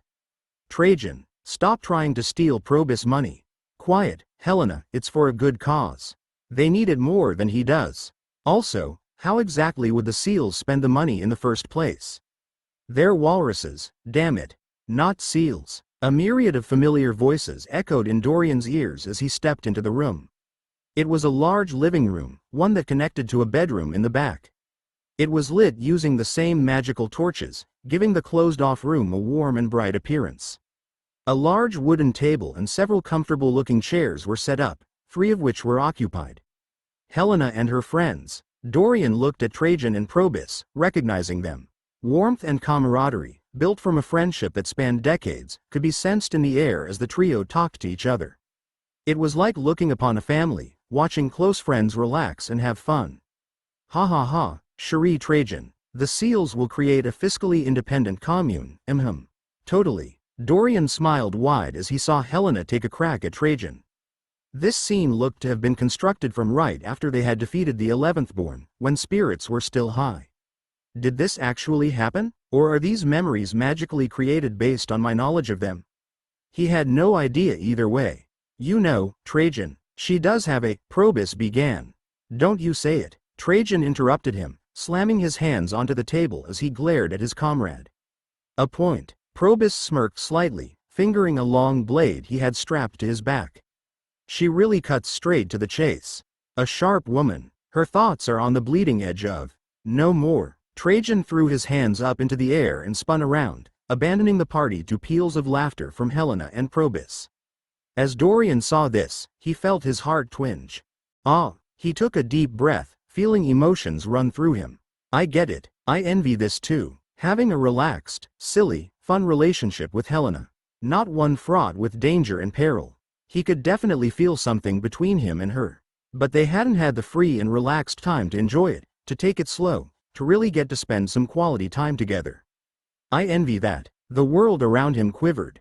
Once more, he felt as if had made progress, as if he was getting closer to finishing the challenge. Whoosh! Finally, Dorian arrived in a place he didn't recognize. A world covered in unfamiliar darkness. Chaotic lights flashed in the background, giving everything an ominous appearance. He seemed to be standing on some type of island again, a sea of darkness surrounding him on all sides. "Hello again." Dorian's heart spasmed as he heard a voice speak in his mind. He spun around, searching the island for this voice, finding no one. The voice was a familiar one he had not heard in a very long time. The remnant of Ukeli, speaking to him from his soul. What do you want?" Dorian's tone was harsh and unfavorable. Ukeli had helped him out before, but was also a huge liability. The danger the man put Dorian in was considerable. Dorian would do a great many things to get rid of him, removing the remnant soul. "What do I want, child? It is not for me to ask." Ukeli's voice was wizened and old, echoing with ancient power. "I did not come here of my own will." As Ukeli finished speaking, the air began to blur in front of Dorian. Gradually, a vague, shadowy figure formed, standing on the isolated island with him. "After all, you are the one that called me here." Ukeli's voice echoed out loud, coming from the shadowy figure. The darkness seemed to tremble all around them, the flashes of light shaking the air. "I brought you here?" Dorian muttered, his hands tensing up. While he couldn't use any of his abilities presently, he could still make use of his powerful balance demon form. His mind raced ahead of him as he tried to understand the situation. "I am envious of you?" he said out loud, incredulous. "It would seem so. Believe me, I do not envy you a whit." Ukeli responded, his ancient voice mildly amused. The shadowy figure seemed to look around, turning its vague head about. "This reeks of the demonic laws." "Ah, right, you are practicing several of them. I am somewhat up to date on your developments." Ukeli mused out loud. It had been so long since Dorian heard him speak, he had begun to forget he was still with him, lying dormant in his soul. Well, he would have forgotten if that was possible with his jade memory. Vile laws from a vile race. Dorian ignored Ukeli as he focused, taking several deep breaths. He calmed himself down, trying to understand the situation. Why on earth would I be envious of you? He muttered out loud, frowning. There was a quiet moment. In this strange world of darkness and flashing lights, there was no other sound save for him and Ukeli. It was strangely surreal to hear, unsettling. HMPH. It's obvious, isn't it? Dorian looked up as Ukeli spoke. The shadowy figure had crossed his arms as he looked at Dorian, supremely confident. Many people were envious of me while I was alive, all for the same reason. Ukeli gradually raised an open hand. He then clenched down hard, forming a fist. You're envious of my power. A few memories rose to the forefront of Dorian's mind. A few leftover scraps of memory from Ukeli, vicious battles of him fighting against ridiculous odds. Memories of his genius battle technique that made him the strongest warrior in all of existence. Ukeli was able to take on the powerful king-class demonic archer leader while leader was in his super state.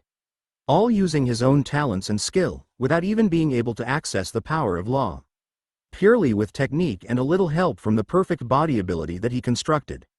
At least during the time when Ukeli was alive, there was literally no one else that could match him in battle skill and technique. He was the absolute greatest. His power. Dorian stared at the shadowy figure, his face frozen.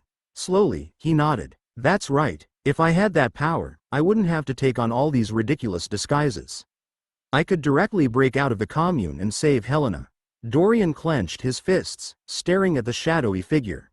Power. If I had that, I wouldn't have to live in fear or constantly on the run. I could fight off even the strongest foes. He's right. That is what I'm envious of, his power. Dorian's eyes flashed. Oh good, it looks like yo. Whoosh. Before Ukeli could finish speaking, the world around Dorian transformed once more. The world of flashing darkness faded away, returning back to the initial white plane he had started at. He was back on the original island, standing just a meter from the edge. The whiteness in front of him now, however, was full of twisted images. His memories were spread out upon it, causing the plane to transform into a myriad of colors. His desires were full of emotion, of raw want and desire, and seemed to have satisfied whatever requirements the challenge had put into place. Congratulations on completing the inheritance of envy. Dorian ignored the voice that called out to him as he felt a new source of energy flicker into his awareness. The world around him seemed to shift and focus, enabling this sensation to reach him. This energy source resonated with the various other power sources in his soul. A source that he instantly seized upon, not allowing to escape. As he grabbed hold of it, this energy began to serenade his soul, surrounding it. It ran flush within his mind, rippling waves of power that covered his soul and body. It was an energy source he instinctively recognized. The law of envy. He had successfully obtained the last baptism of the demonic laws he would ever need. And, as his body once more teleported and vanished, returning him back to where he came from in the castle of envy, Dorian felt an odd sensation in his mind. As he took in the law of envy, the energy source gradually becoming available, he felt something unique start to occur. 7 of the various energy sources in his soul, from all of the demonic laws he had successfully obtained and from the still-forming law of envy, were slowly starting to react. Individually, they each began to writhe and shake, fluctuating. Bit by bit, deep within his soul, they began to draw closer to one another. Chapter 198 Original. The laws, his understanding of them. Something in his soul was changing. All the interchangeable energies, the separate powers, each unique in their own way. Whoosh! Light glimmered behind Dorian's shut eyes as he returned to the stone island at the center of the Castle of Envy. The air around him fluctuated, vibrating with power. Screeches and whistles sounded out, the air becoming tense. Around him, the various demonic shades all stared in surprise. Just moments ago, Hallow had returned and begun to fill the other shades in on what had happened. Hallow, despite his reluctance, had been honest, telling them how the Array Genie had recognized Dorian as a disciple of the Demon Emperor almost instantly. This information solidified the stance the other shades had of Dorian, fully convincing them. With that in mind, they gradually began to shift and focus on how they would deal with 15. Dorian's abrupt arrival, complete with a baptism that set the nearby laws to chaos, had caught them off guard. Dorian finished his baptism for the law of envy. The moment he did, the energy from the various laws in his soul that had begun to draw close to each other all shivered. All of a sudden, knowledge filled Dorian's head. Archaic, mystic knowledge that magically appeared as a result of the interacting energies. Knowledge about a new law. One that was formed from an amalgamation of the 7 laws he now had access to. The law of original sin. An origin law. He exhaled as he opened his eyes, excitement thronging within him. Asra, show me my law's progress, but condense it down to show this new law. He mentally commanded, ignoring his surroundings. Law's progress. Virtuous laws, 4/7. Demonic laws, 7/7. Law of original sin 1%.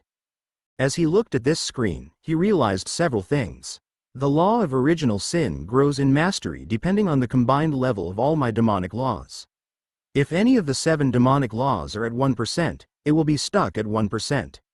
He instinctively could tell this was true. At the same time, he noticed something odd. The virtuous laws set have a by them, Asra? He queried. From the inferences gained from your obtaining the law of original sin, it is confirmed that there is a respective counterpart for the virtuous laws.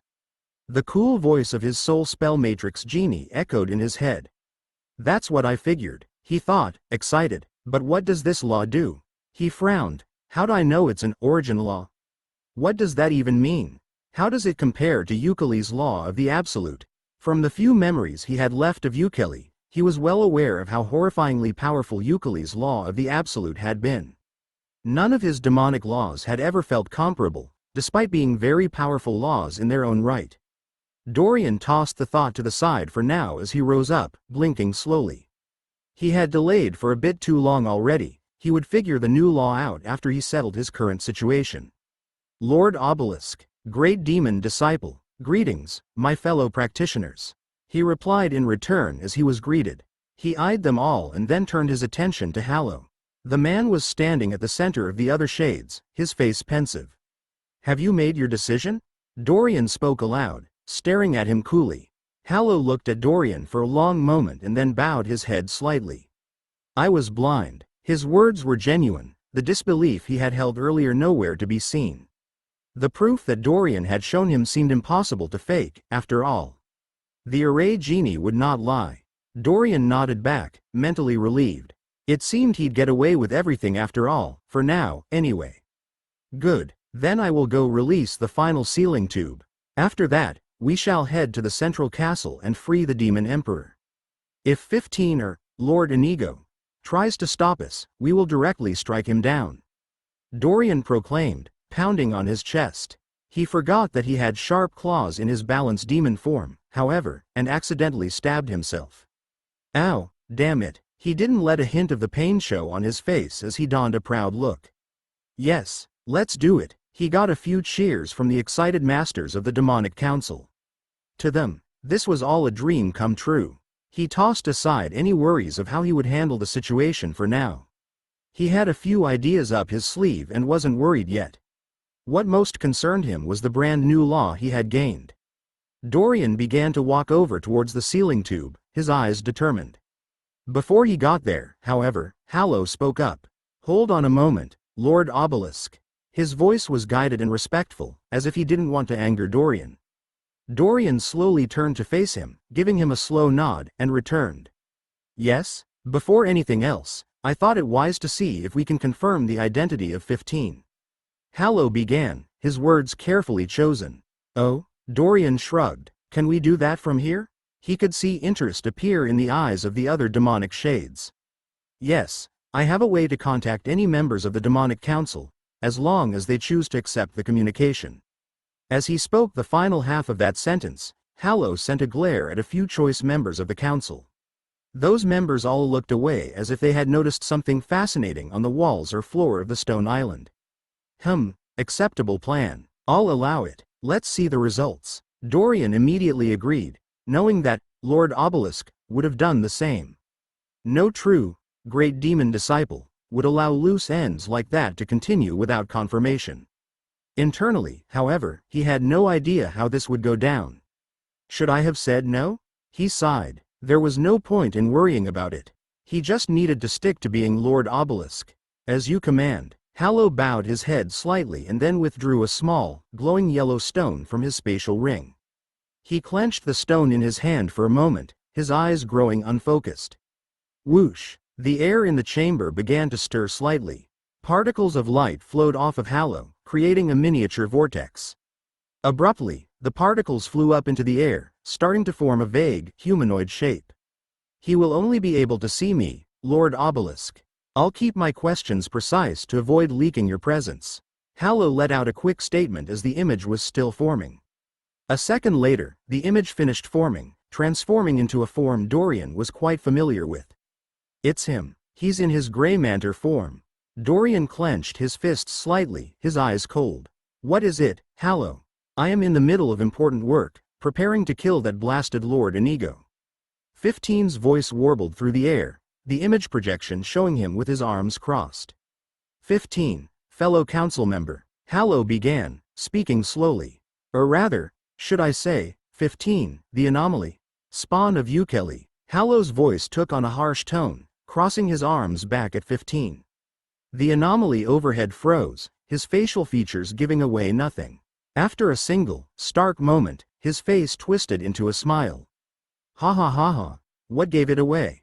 You finally caught on. Damn, that's annoying. The anomaly let out several spurts of laughter, shaking its head. Is that why you called me up? To let me know you found out what I am? As he spoke, all the shades in the room clenched their fists in rage. To hear that one of their members was a traitor was one thing, but to find out directly from his own admission, to hear that he really was related to the great murderer, it was infuriating. No, I contacted you to let you know that we're coming to kill you. Hallow's hands shook slightly as he spoke, real rage leaking through. He was now fully convinced that Dorian was who he said he was, and infuriated that he had fallen for a trap from one of his own. Of course he managed to avoid all my searches and effort. There was a traitor on the council, leaking everything and aware of all my efforts. If looks could kill, 15 would have been dead a dozen times through. The other members of the council know too? But if you abandon your positions, your precious inheritances will be destroyed by the vile Lord Inigo. Are you willing to give all of that up?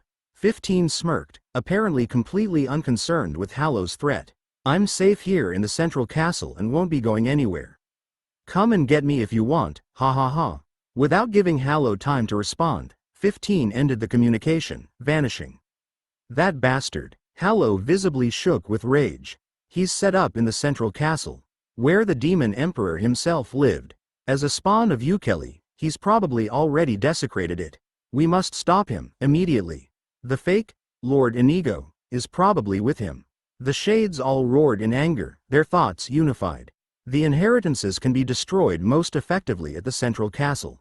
As a spawn of Ukeli, he's probably already working towards that end right now. Dorian added fuel to the fire, using the knowledge he'd gained from the other council members. Ready up quickly. I will go release the final seal and we can immediately charge to the central castle, using the final portal that will appear. He was almost completely certain that after he removed the last sealing tube, a portal to the central castle would form. Without hesitation, Dorian spun around and loped over to the last and final sealing tube in all of the outer castles. He hovered his hand around it. Like all the times before, sparks of light appeared. He focused the energy of his soul, interacting with the unique artifact and array hybrid. For the last time, he saw a visualization of Moria from a sealing tube, the planet still chained down. He immediately started pulling on the tube. Gradually, the chains stretched taut, creaking. He went all out, pulling it with great force as quickly as possible. He drew on every iota of his willpower to pull it out. Time passed and, eventually, Dorian felt the chains reach a breaking point.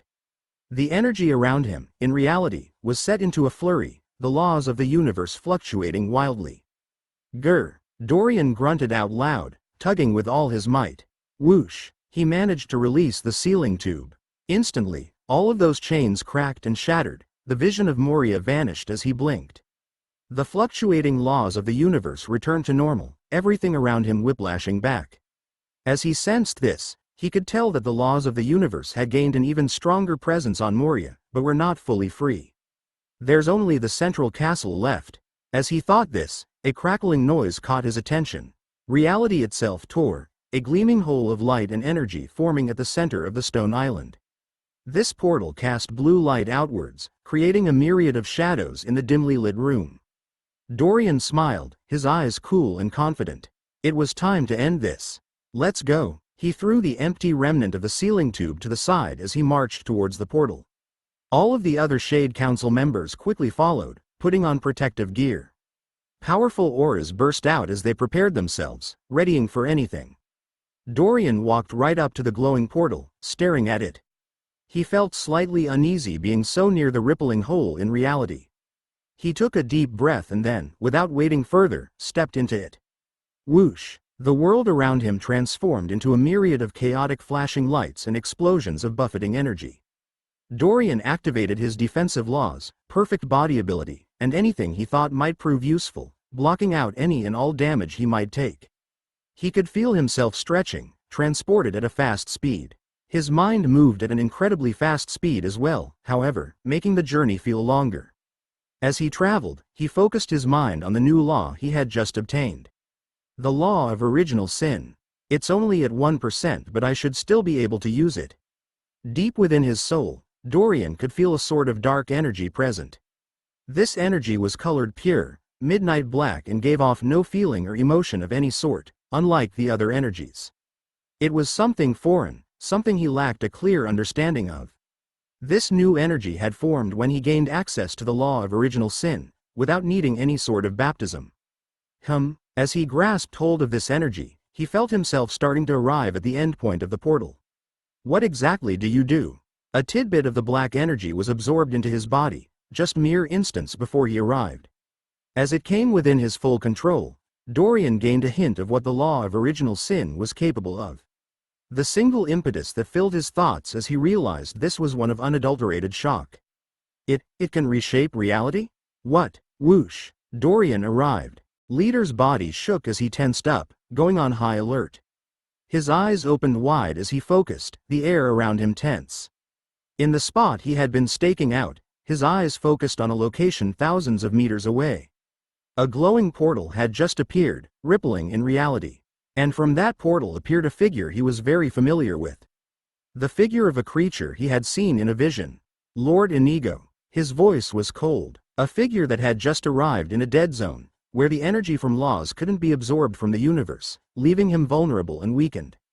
I've got you now. Leader whipped his ancient red bow forward as he prepared to attack. Chapter 199 Twists. As Leader drew his bow forward, he paused.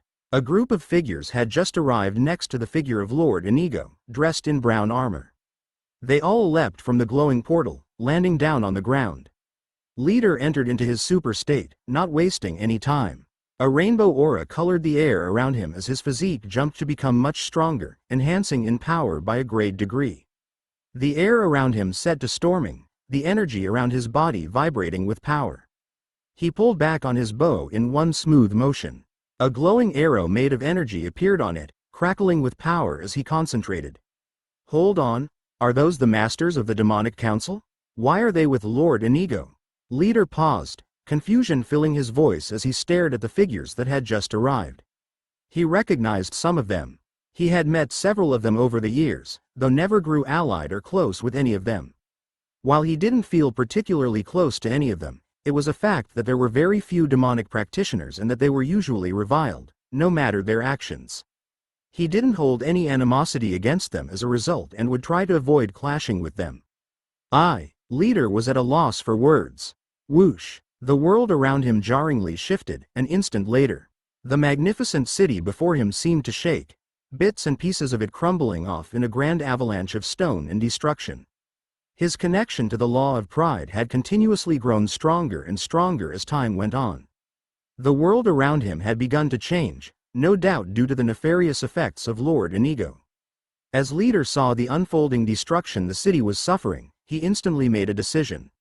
I don't know if he tricked the masters of the council, or if they are allied with him, but I cannot allow him to destroy what is left of Moria. The great lord must have the chance to seek out those inheritances.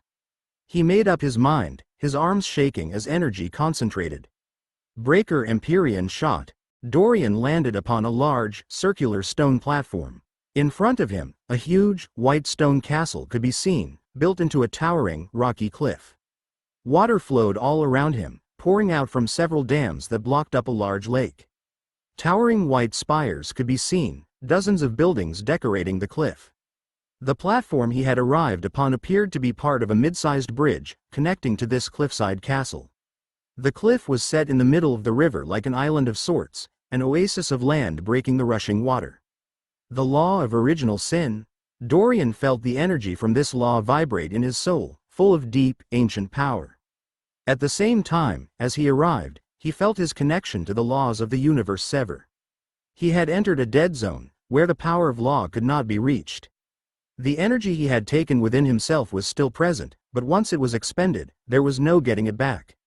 Activate. Immediately that black energy was absorbed into his body. As it came within his full control, Dorian realized what the law of original sin did. Legends in the 30,000 worlds held that reality was created by the natural laws of the universe.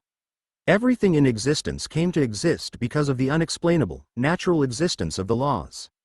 There was no known godly creator or ruler on high. How exactly the laws came to be was unknown, a mystery of the highest order. The creation of the heavens was considered the origin of the creation of the 30,000 worlds. The heavens were a place one could visit only upon achieving ascension, rising to an untold paradise where reality was fantastic and amazing, where perfection could be achieved. It was said that there existed an entire world in the heavens, separate from the 30,000 worlds. The concept of original sin centered around the immutable fact that no one was born perfect. In every being, everywhere, there was always some type of imperfection. This was the original essence of reality. Everyone was born with some type of stain on their body or soul, something that proved them unworthy to be born in the heavens. The demonic laws could be seen as representations of these stains. Various faults that could plague a being, ideas that broke off from the concept of original sin. For most, the biggest stain was simply the level of their soul. They were born far too weak to be considered perfect. Euclid's obsession upon achieving perfection had led him to journey towards ascension in the heavens, though what happened after that even Dorian was unsure. As the concept of the law filled Dorian's mind, the energy thronging within him, he became fully aware of its purpose. The law of original sin was a law that could affect reality itself. It changed reality, creating imperfections in whatever it touched. Incredible? The concept was hard to understand, and Dorian could tell he had only grasped a fraction of its potential. Whoosh! Around Dorian, the various members of the demonic council began to arrive. The first to arrive was the fanatic Baron Radisho, promptly followed by the mistress of lust Priscilla and Damal, the master of pride, and the others. They all landed down on the ground smoothly, quickly storing the armor they used to protect themselves while teleporting. As they arrived, the castle in front of him began to shake, small bits of it breaking off. The ground beneath them trembled slightly, a few small cracks appearing. Their arrival seemed to have set off some type of chain reaction, damaging the nearby areas slightly. It might also be related to his unsealing of the world, though he wasn't certain. This really is a dead zone. I can feel nothing. Only the leftover energy from the law of original sin, and that of his other laws, could be sensed. Everything else was gone, as if the laws themselves had vanished. It felt rather surreal and unnerving. He had been able to feel the presence of the laws for so long, to lose that so abruptly was jarring. Just as he was thinking this, and taking in his surroundings, Dorian's eyes widened. His entire body tingled, his balanced demon body shivering as a huge feeling of danger filled him. He was about to be attacked. The sensation was unnatural, something that came as if a wave in fate had slammed against his soul, warning him. As an anomaly that was extremely sensitive to fate, the feeling was inescapable. He was about to die, in less than 2 seconds. And he was going to die from something familiar. Something he had sensed before. An attack just like the one that had launched the warrior alchemist Baron flying. He couldn't explain how he knew this, attributing the feeling to fate. He couldn't access any of his laws. The defensive abilities he had were already active, but Dorian was well aware that they wouldn't be enough. He might be able to shift forms to something small to dodge from whatever attack was going to hit him in a split second, but he wasn't confident the transformation would move him out of the way of the shot. It was too late for him to twist fate using his soul, there wasn't enough time. In the instant just before he felt he was going to die, as all of these thoughts raced through him in a split moment, he did the only thing he could think of. He used the energy from the law of original sin. Whoosh! The pure black energy from the law of original sin moved instantaneously. When Dorian made the conscious decision to use it, the energy shivered. Throughout his entire body, it seemed to meld with his physique, and fully activated. A tiny speck of darkness drifted across Dorian's eyes. Abruptly, Dorian's entire outlook on reality changed. The world around him seemed to coalesce, everything becoming clear. Dorian could make out the fine details on the blazing arrow of energy that was barreling towards him, able to sense the rippling power of the law of pride emanating off of it. Everything seemed to slow down. Power, I can feel it in me. Incredible, burgeoning power. Power the likes of which I have never felt. Emotion soared in Dorian's heart as he felt a sense of complete might fill him, as if the world around him would bow to his command. As if he could control reality itself. At that exact moment, an arrow of light blurred into existence, melting through the air towards Dorian. Even with his perception of reality enhanced to an incredibly powerful level, such that the members of the demonic council were all frozen still, falling stone debris stuck in the air, unmoving, the beam of light shot across his vision at a visible pace. The arrow of light was only a few meters from his chest as he saw it. The world around Dorian seemed frozen in this brief instant, his thoughts moving so quickly it defied reason. An arrow made of pure energy, condensed with power from the law of pride and a king-class soul spell matrix. If it hits me, I will almost certainly die. Is this from, leader? As the thought crossed his mind, it didn't perturb him. Instead, he accepted it calmly, his eyes flashing. In this odd mental state, nothing seemed able to shock him. This arrow is powerful, an attack that I cannot feasibly block, even in my balanced demon form. He frowned as he watched the arrow move forward in slow motion, now only a single meter out. If it hit him, it would obliterate his chest and pierce through without problem. Even in this all-powerful state, he couldn't dodge it. His movement was restricted to his normal speed. The black energy from the law of original sin only seemed to have enhanced his mental perception of time, unlike the law of lust. As he thought this, Dorian felt the energy from the law of original sin become almost completely used up. He could only remain in this state for a fraction of a second at his current mastery of the law, especially when he couldn't access the laws to draw more energy. I can reshape reality. Dorian looked at the arrow, his eyes cold. Dorian could instinctively tell that it was beyond his means to directly affect Leader's arrow attack. The law of original sin was something he had just barely obtained. Affecting something as high-powered and full of law energy as Leader's arrow wasn't possible. However, the space between the arrow and his chest, on the other hand. He was standing in a dead zone, where the laws of the universe essentially functioned at so low a level that he couldn't draw upon them. This also happened to greatly weaken the fabric of reality. The air in front of him was practically unprotected, defenseless in the clearest way. Without hesitating further, Dorian commanded reality to change. A glaring imperfection appeared, an imperfection in space itself, between him and the arrow. SHKKKK. Space ruptured. Dozens of cracks appeared, in reality itself, as space twisted in on itself, fluctuating. This distorted area was incredibly sickening to look at, light changing wildly as it passed through it. Whoosh! The energy from the law of original sin was completely used up, the black energy burning into nothingness. Time returned back to normal, Dorian's vastly enhanced senses falling to their standard state. WHIISSH. Instead of a large explosion or impact, an odd sound whistled out as the arrow of light cut right towards the ruptured space and then twisted along its path. From the perspective of the arrow, it was flying in a straight line. However, because space was ruptured and twisted, the path of the arrow twisted. Instead of colliding with Dorian, the arrow shot off through part of the cliff in the background, boring a long tunnel in the rocky earth before flying off towards the sky. This all took place in a split fraction of a second, far too fast to be reacted to by anyone, Dorian included. The resulting shriek from the ruptured space caught everyone's attention, however. What happened right after that was even more eye-catching. Dozens of demonic remnants appeared, pouring out from various buildings and structures. Species: Igloo Demon, Desiccated. Class: Lord Class, Late. Maximum Energy Level: 79,283. Species: Gazelle-hoofed fire demon, desiccated. Class: Lord class, middle. Maximum energy level: 57,883. Species: Iron wasp demon, desiccated.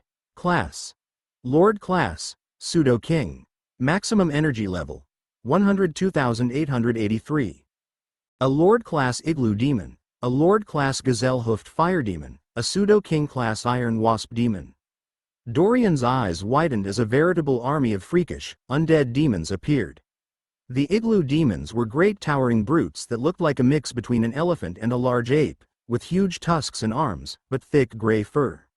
The gazelle-hoofed fire demon looked like an abnormally large deer with hooves of fire and a demonic, many-teethed face. The iron wasp demons were huge wasps easily as tall as a man, covered in dark black lines. At least 100 demons had appeared, of various types. All of them were currently charging right at Dorian and the council members, howling into the air. "It's an ambush set by 15. He's trying to stop us. Quick, to the central castle before they take us down." Dorian took full advantage of the shock leader's attack, and the ruptured space had formed, causing all of the demonic council members to charge forwards with him. Despite being unable to access any laws, they all still had a large amount of energy that they had previously drawn within them. All of them were powerful king-class warriors, and even when limited to lesser amounts of energy, they were still capable fighters. A mass melee broke out as they desperately scrambled forward, dodging and ducking to avoid becoming an easy target.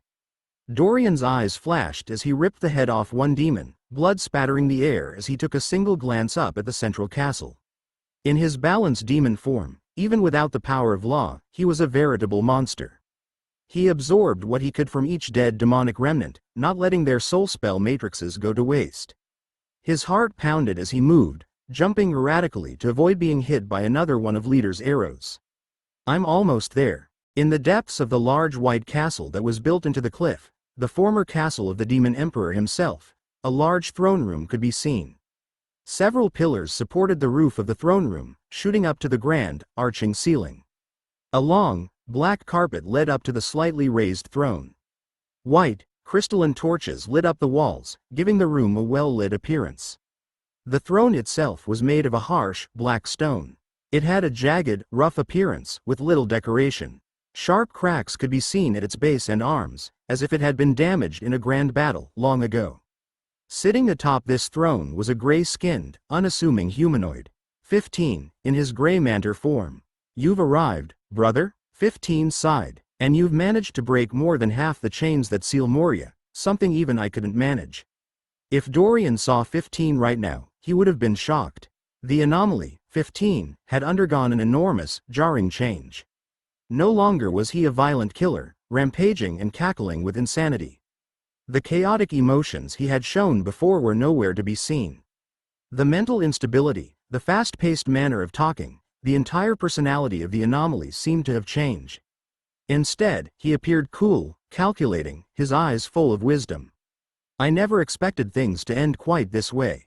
Still, it's within the bounds of reason." 15 tapped on one of the arms of the throne he rested on. Whoosh! Bright lights flared up as a visual image of the castle and the nearby river, waterfalls, and bridge appeared, floating in the air in front of 15. On this visual representation, tiny figures of Dorian and the demonic council members could be seen, charging their way across the bridge towards the castle. "You and the masters of the demonic council, if I include you, it should be more than enough. You all will be the catalyst I need," he muttered, opening his hand. "I will break free from the chains he set on our souls." He closed his fist, as if he was crushing something. 15 waved his hand, zooming the image in till he saw a clear image of Dorian, smashing aside demons like a brutal warrior beast of legend. "Come, brother, let's end this." Chapter 200 Guardian Knights. Growl, smash. Dorian threw the body of a now dead igloo demon away, blood spattering out from its desiccated form. He absorbed its soul spell matrix almost casually, his balanced demon form shivering as he dashed forward. Hup! With one large, powerful leap, he managed to clear the white stone castle walls that guarded the central castle. When he landed, he threw up a small cloud of dust, the remains of this castle relatively untouched for decades if not longer. None of the demonic remnants had appeared to be coming from the castle itself, but only from the surrounding area. The courtyard that he landed in was empty. The floor was cut from the same white stone that could be seen everywhere on the cliff, lined with age. Several smaller buildings connected with the courtyard, as did the main area of the castle in front of him. He didn't sense the presence of anything living, either within the smaller buildings or the castle itself. Thud, thud, various noises echoed out quietly as the other members of the demonic council followed behind him. Some of them were lightly injured, Candor cradling a broken arm and Priscilla with blood dripping down her face, but the rest seemed otherwise fine. Those two, in particular, paused and took in some type of healing medicine, working on restoring their wounds. We've wiped out all the remnants. I can't sense any more within range. Dorian spoke up, his eyes narrowed as he glanced from side to side. Take a moment to prepare, before we dive into the castle. His voice echoed authoritatively. Internally, his thoughts were somewhat scattered. Leader, what on earth are you doing here? Now that he was outside of combat, he could safely be surprised at Leader's presence. The demonic archer was a being he hadn't truly seen in a while, not counting the memory of Leader he'd fought. Those attacks were clearly from him, however, of that Dorian was certain. He must not know who I am, right? His mouth drew thin at the thought, slightly unsure. Leader was rather unpredictable. If anything, as I am now, I am pretty much what he thought I was back then. I can't see any reason he'd want to attack me. After a few moments, he nodded his head stiffly.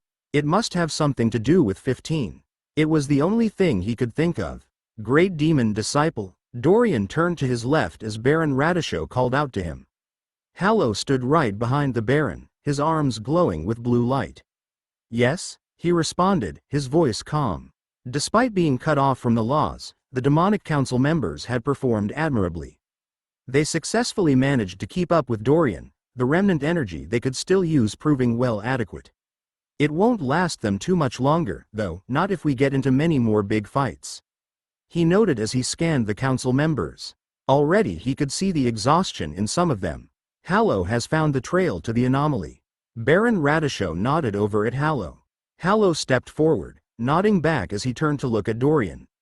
As you well know, the law of envy allows me to manipulate space to some degree.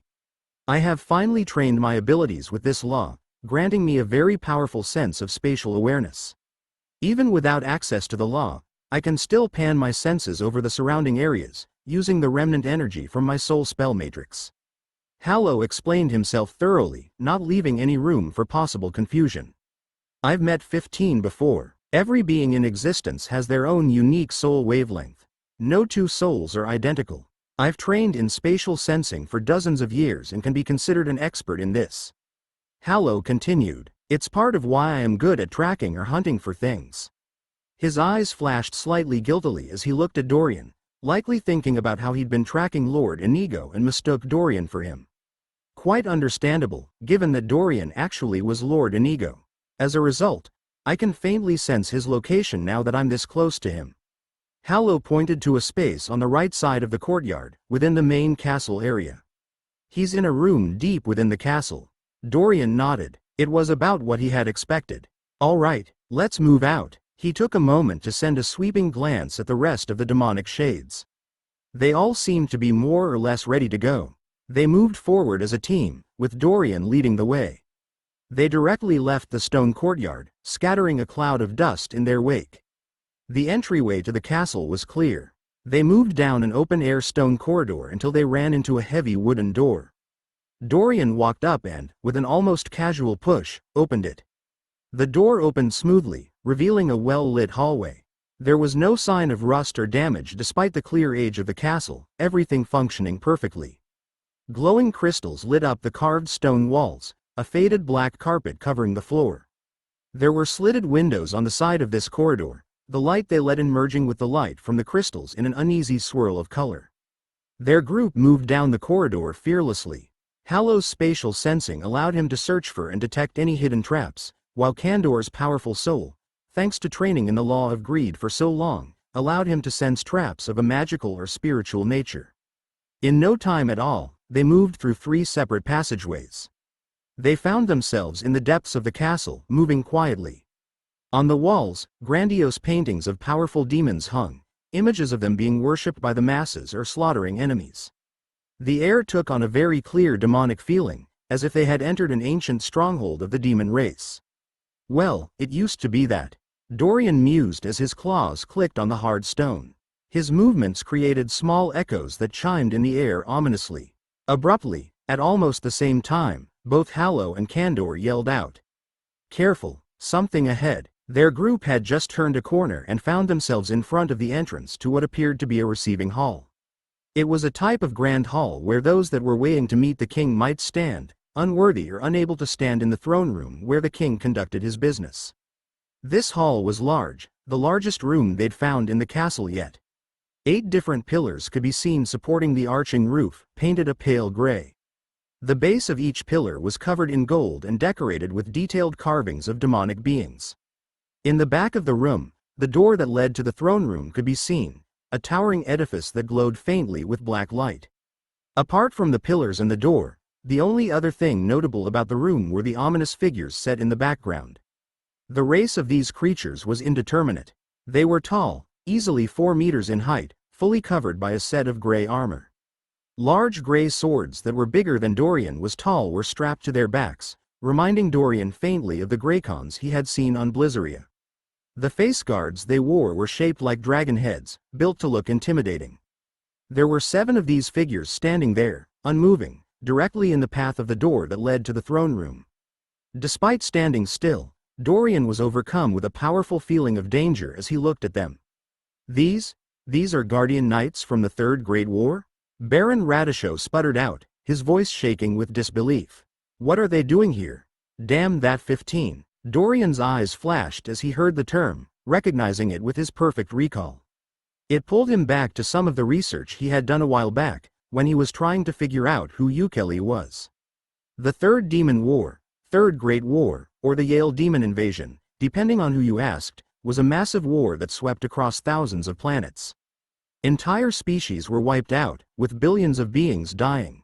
Guardian Knights were a type of relatively well-known force that served the high generals of the demon army, like the Dream Mentor who left behind the exotic world of Balians with its many dream zones.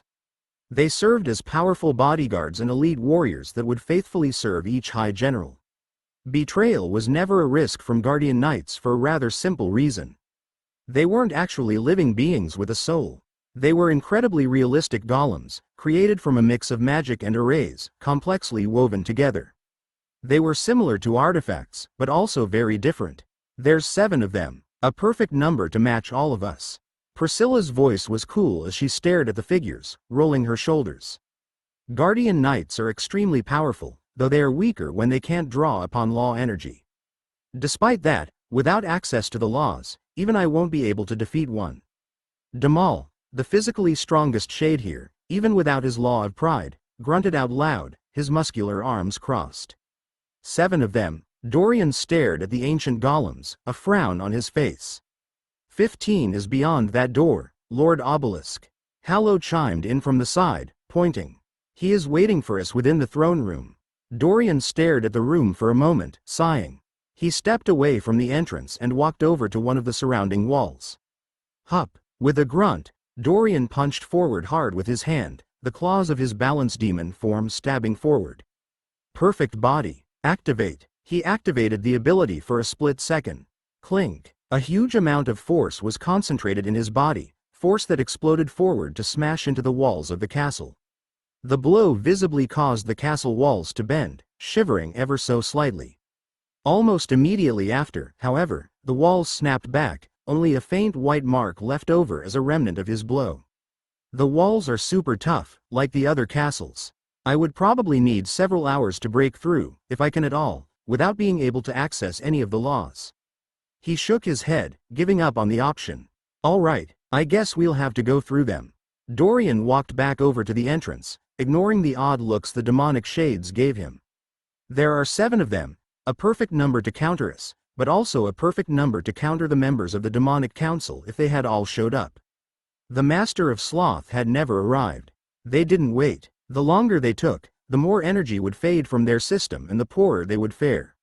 Even worse, in the eyes of the shades, the longer they took, the more time 15 would have to wreck anything left behind by the Demon Emperor and destroy any of the inheritances. The moment their group stepped into the room, the Guardian Knights all shivered. Slowly, the metal heads of the golems turned to zero in on their team. Everyone, split off and take on one at a time. Work together if you get overpowered. Dorian bellowed as he jumped forward, his fists clenched. The demonic shades rushed forward with Dorian, and the Guardian Knights began to rush back, both groups charging at each other. Boom! They collided and another melee broke out.